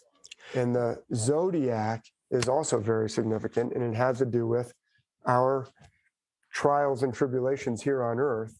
There's the upper part of the zodiac and the lower part of the zodiac, and the birth at Virgo happens at the beginning of the lower part of the zodiac. So that's when we get plunged down into this lower realm, the lower body, and we take on a physical form. Yep. And then we have to being born again and go through that awakening process and hit those growth spurts.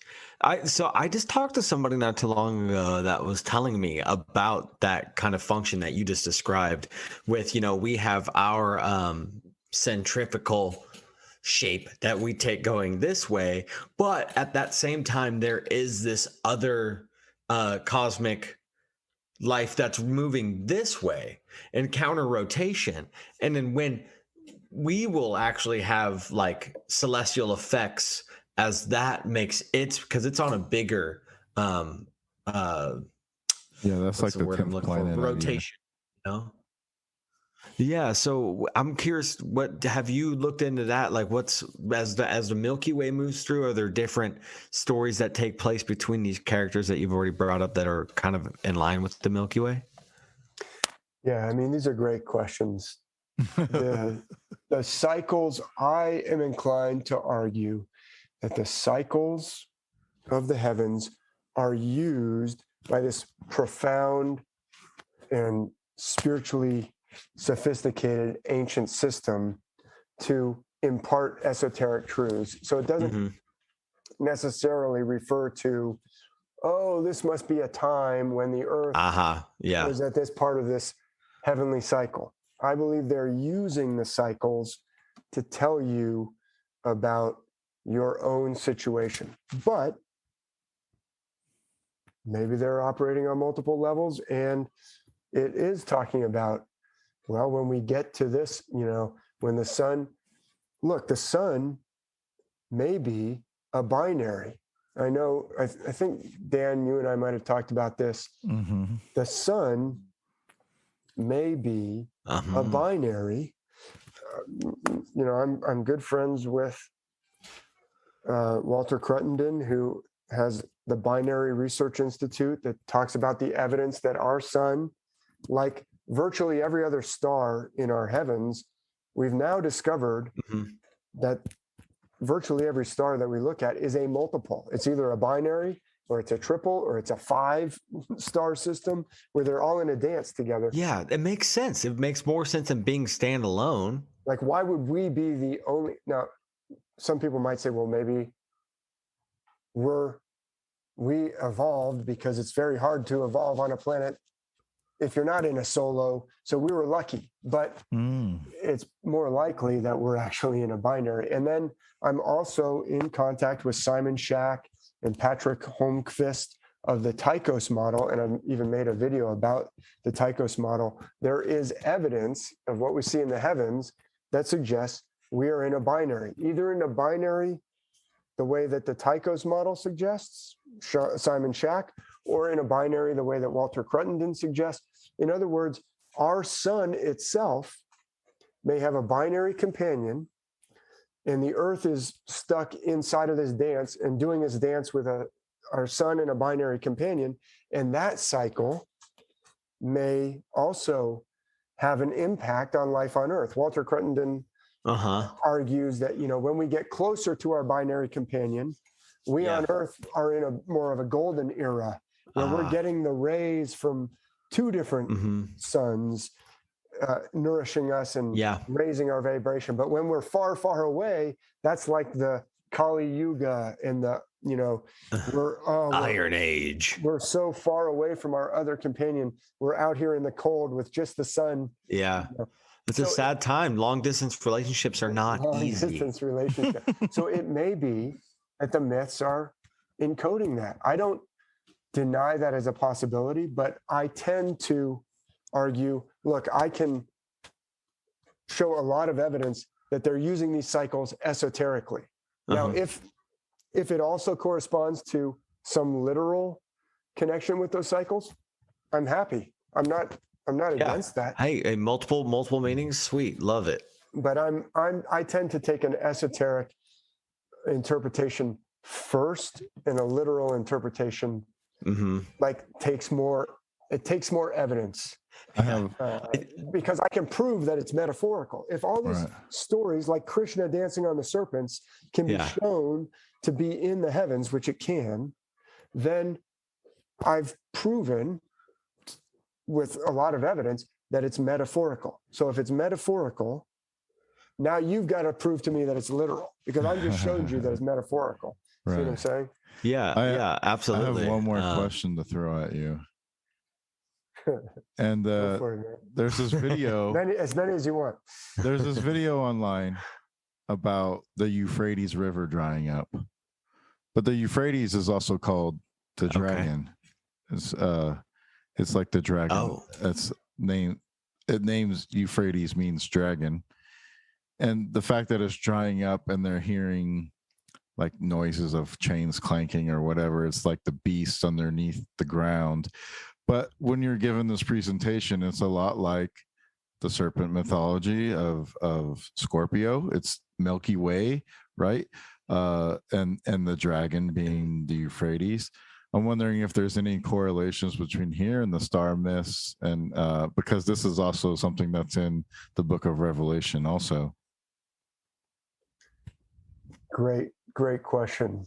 I'm not super familiar with these stories about the clanking that you're hearing, but they say like people are saying they're hearing. They say like the Nephilim are trapped underground in chains, right? And so now people are going into the caves because the Euphrates is dried up, and now they're hearing like these noises. Obviously, they're within tunnels and stuff, and so like you hear whooshing and wind moving through these tunnels, and they make like howling or noises or pitches that sound like moaning or groaning, but people are trying to impart it into a biblical narrative. So I was just wondering if maybe you're aware of it or had any more they say it's going to dry up by 2040, the astrology aspect of the Euphrates or anything like that. Yeah, so the rivers in the myths, including in the Bible and including in Mesopotamian myths, are very often associated with the Milky Way. And in the Milky Way, in the Mesopotamian stories where you've got these great battles going on, I have a whole chapter in my book that's called Ancient Worldwide System. Mm-hmm. It came out in 2019. That's Star Myths of the World, Volume 1. So Volume 4 is Norse myths. Volume 2 is Greek myths. Volume 3 is the Bible, Star Myths of the Bible. Volume 1 is like a tour of many different cultures, including some myths from Africa, myths from Australia, myths from ancient China, myths from ancient Japan. It has a whole chapter on, or maybe there's more than one chapter actually, on the Mesopotamian myths, like the battles between Tiamat and Marduk. And there's a whole chapter, or maybe there's a few chapters on the Egyptian myths. There's multiple chapters on the myths of ancient India, including the Mahabharata and, Krishna and the creation of Vishnu, Vishnu dreaming on the ocean. That's all in Volume 1, which is called Ancient Worldwide System. So there's lots of analysis of Mesopotamian myths that people can check out. But I would say that the biblical flood stories, these things about the sons of God coming down to the daughters of men, I would argue that those are esoteric. We are the Nephilim that are trapped in chains. We're the divine spark that's trapped inside the prison of the mortal body. We have to understand we're down here in the underworld. This is trying to describe your condition, like wake up. Yeah. What metaphors can I give you to make you understand that you have a divine spark inside that frustrating human body of yours, inside this frustrating condition down here in this realm of darkness and chains? You have access to a divine self. You've got a divine self that's buried inside of a physical self, and it's not just binary. It's not just like physical bad, spiritual good. That's like a extreme kind of Gnostic or Manichaean. It's the marriage of the two, right? Like, but that's hard. That's the difficult part. It's almost like the water. These Euphrates waters are like maybe mucking. It's, you know, they're being poured on us so we can't reach our true temperature or something like that. Maybe. What I like to think of it is, it's like giving you a map of you. It's like, you reader, or you listener to the myths, let me show you what's going on inside of you. You're not just a split personality of higher self and lower self. You're more complicated than that. You're a multiple personality. You, me, and everybody else. You've got inside of you the god of war and the goddess of love. Yes. And the goddess of wisdom. Or, you know, you've got Solomon and you've got King Midas. Or you've got Athena and you've got Ares. And you've got Dionysus. And let me show you how complicated the picture inside your head is. And you can probably point to times where you feel like, I just got taken over by, you know, that part of me that I call, you know, Angry Dave, or whatever, you know, whatever it is. You're like, oh man, why did that guy show up right there? Yeah. How do I get him back in his right place? Well, the one that unites them and gets them all working together in the right way, that's called self. That is Krishna. That is Ophiuchus. Jesus, right? That is Buddha. Jesus isn't a literal figure. Jesus is you. You have higher self, and what does Jesus go around doing? Healing. Higher self can heal those traumas, and higher self is actually indestructible. No matter what trauma you've gone through, higher self actually can sail through it and survive it. Jesus can get speared in the side. Osiris can get cut up into 14 pieces. Dionysus can get torn limb from limb, and you know, his mother burned up while she's still pregnant with him, and all these horrific traumatic things. It is trying to show you that you, Dan, and you, Romy, and you, Dave, and you, listener, have this complicated landscape, and that landscape that the myths are showing, that's you, and it's got all these battles going on, the Trojan War or the Mahabharata battle of Kurukshetra in the myths of ancient India.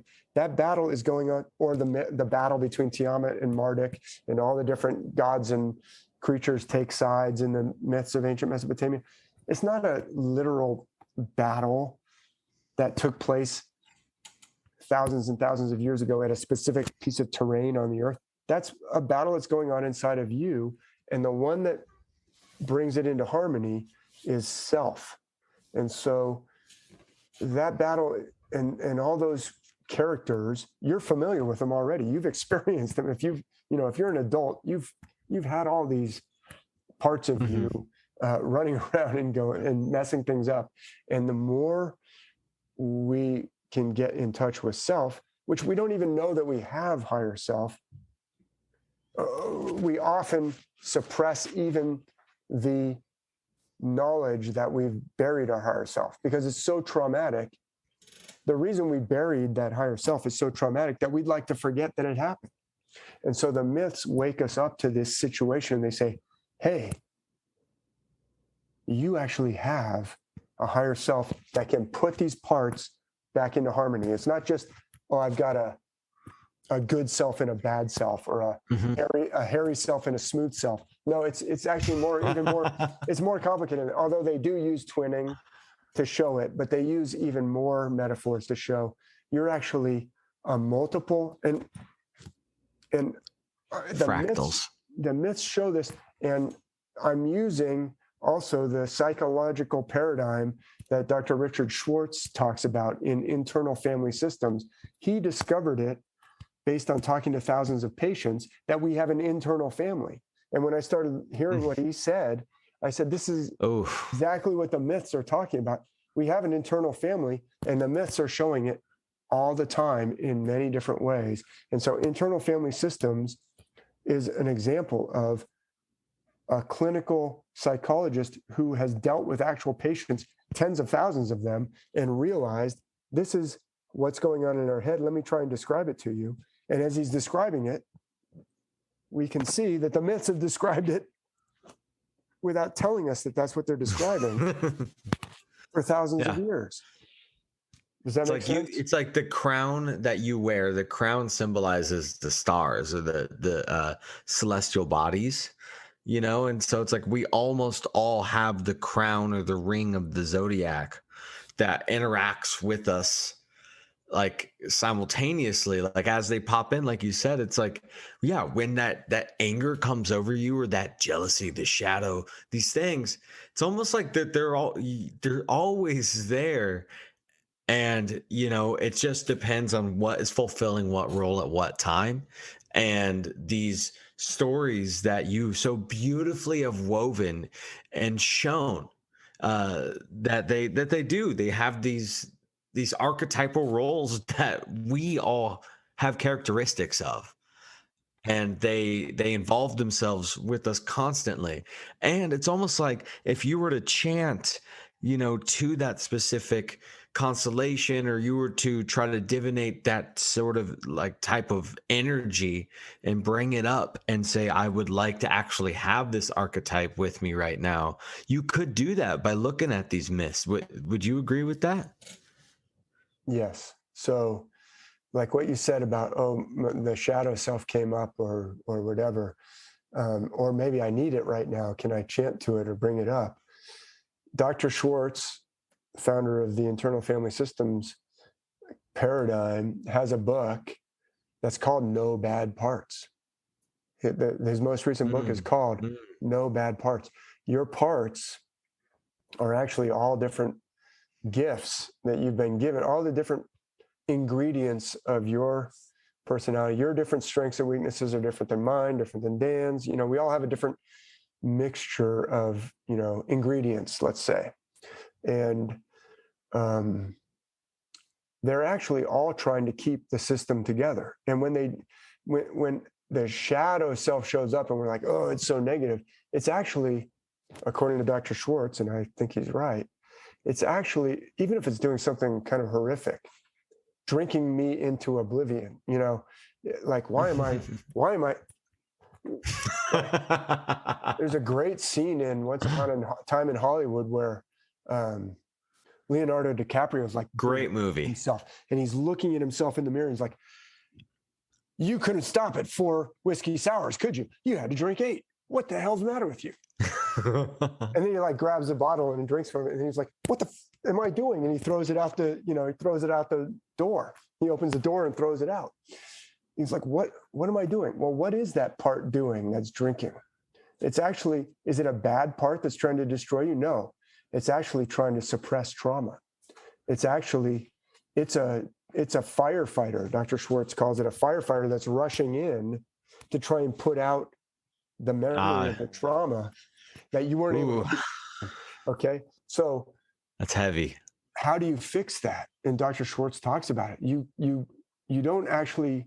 can't tell that firefighter, that protective part, go away and never come back. Referring to another movie. Don't do your job. Right? In the Lord of the Rings, the Smeagol Gollum character says, go away and never come back. Oh, he went away. Well, guess what? He'll be back. It doesn't work to just try and banish that part, because that part is actually playing a role to protect you, even though it's doing it in a destructive way. It's trying to help. What you actually have to do is say to that part, thank you. I see that you're trying to help. I see that there's been times in my life where you felt like you needed to rush in and drink me into being numb. And I realized what you were trying to do was save the situation. And what you're actually protecting is a trauma.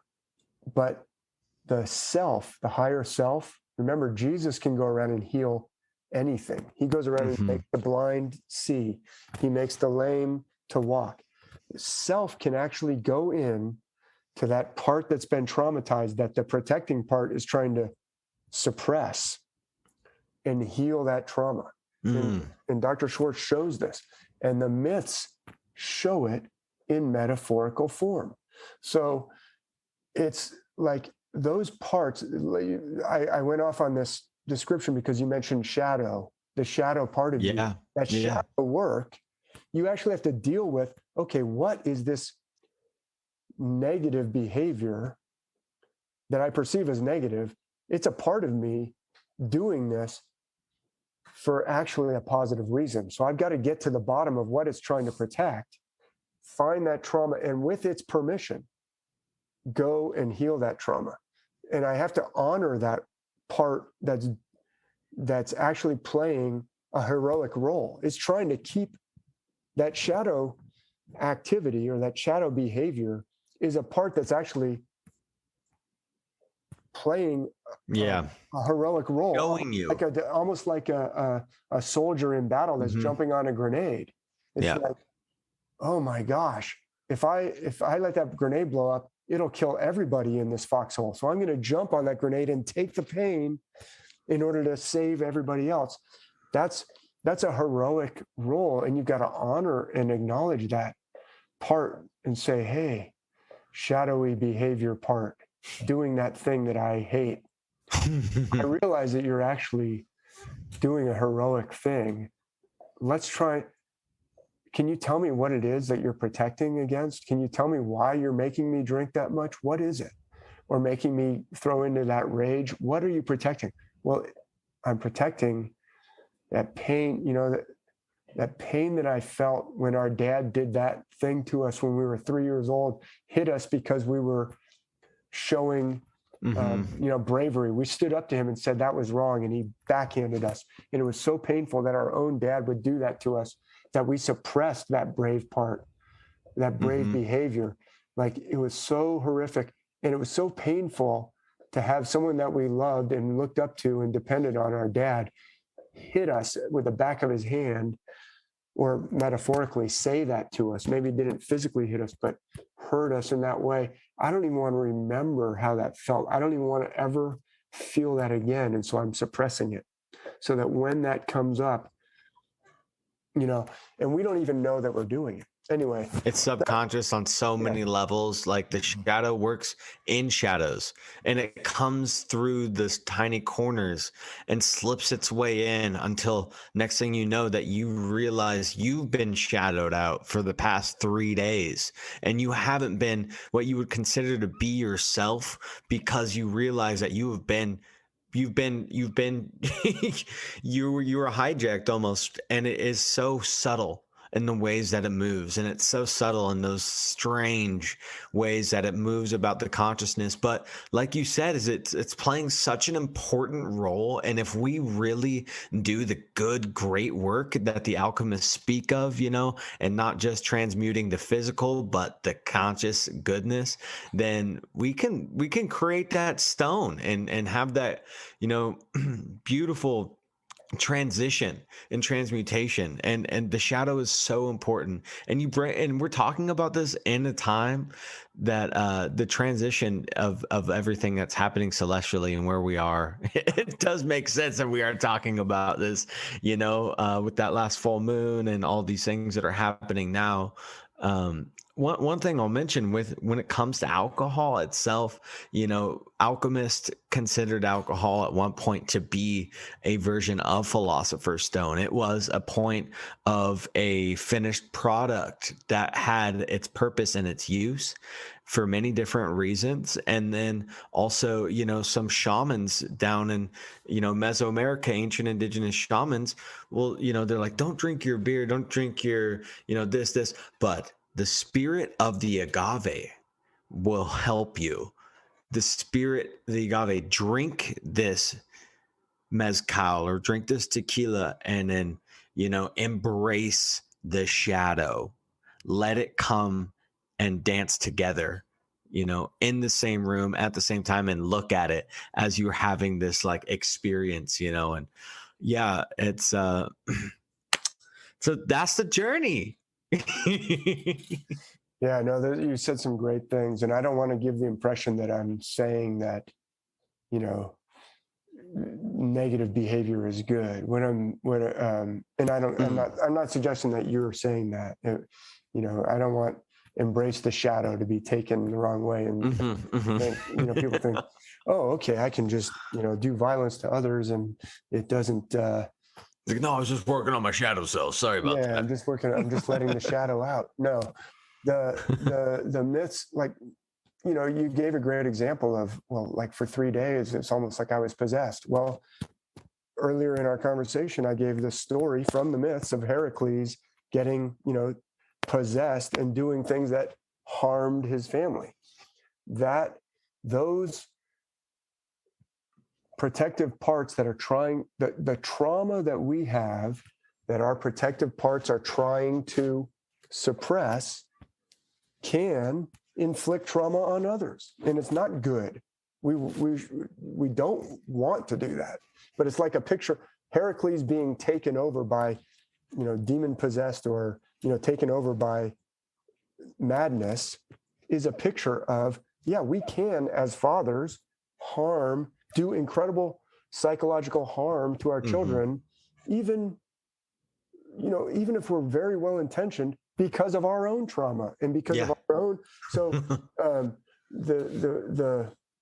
the myths are trying to explain our situation to us, not really explain it to us, dramatize it, depict it for us, and say, this is you. You think this is a story about Hercules?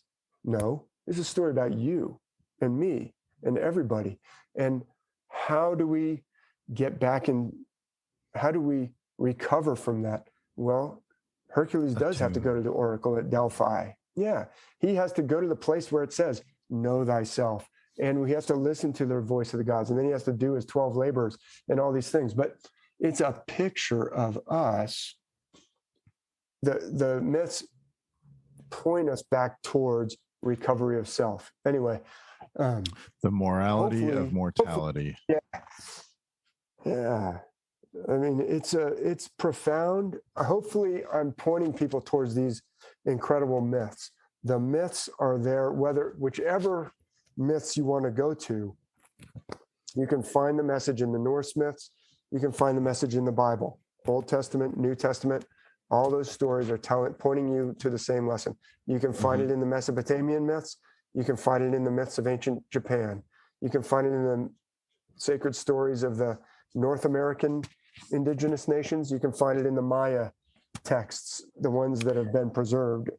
It's all that whole story. That whole story. Nice little segue. Where can Fire Tribe find you?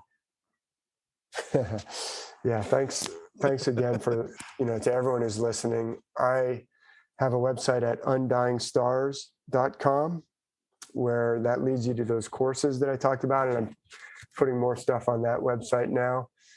You can also find me at starmythworld.com. Star Myths of the World is what it's short for. And so my Instagram is starmythworld as well. But starmythworld.com. If you just search for like my last name, Mathisen, and stars on any search engine, you'll probably find your way to one of my websites. But the main one that I'm really working on right now is Undying Stars. And the really big one that I've been working on for many years is starmythworld.com. Tons of content there. So, thanks again for having me.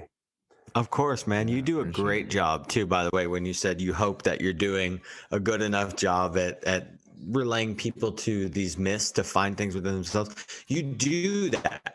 You do a great job of it. And this, episode, amongst many others of your content that they can find on your YouTube channel and your books and everything, really does detail that. And you do such a great job at explaining it, which, just kind of means you've been studying it for so long and you've articulated it and sat down and actually done this great work. And it is really important for us to take this time to dig into these myths because, once we understand the history in the past and, we start to really, really make big differences and changes into the now and the future. And you're a huge proponent of that. And, you're doing the great work. And for that, major mahalos. Hey, mahalo, aloha. Let's try and live with the spirit of aloha. I think that is fantastic. Yeah, I have to remind myself of that sometimes when I'm surfing and somebody's like snaking a wave, and I'm like, wait a minute, I gotta have aloha spirit here.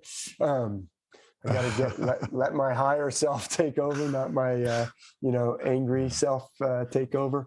But I appreciate those kind words you said. I'm not the teacher. I'm not the guru. It's the myths will point you to your higher self, and that's the one that can heal, and that's the one that can teach, and that's the one that interfaces, like the temple at Delphi, with that realm of inspiration. So I'm trying to point people to know thyself, and that's the teacher that you need, not me, because everyone who knows me well enough, like my close family knows, I'm a very flawed vessel. So, pointing you to your higher self, that's the one that can teach you. Well, thank you so Beautiful. much, Dave, for joining us. We appreciate your time, and love to hear your stories, man. And you do such a good job relating it to the myths and to our own mortality here on this planet, and give us inspiration of what to look for. So we appreciate it. Thank you very much for being here. And Fire Tribe, if you're not down with that, wake up.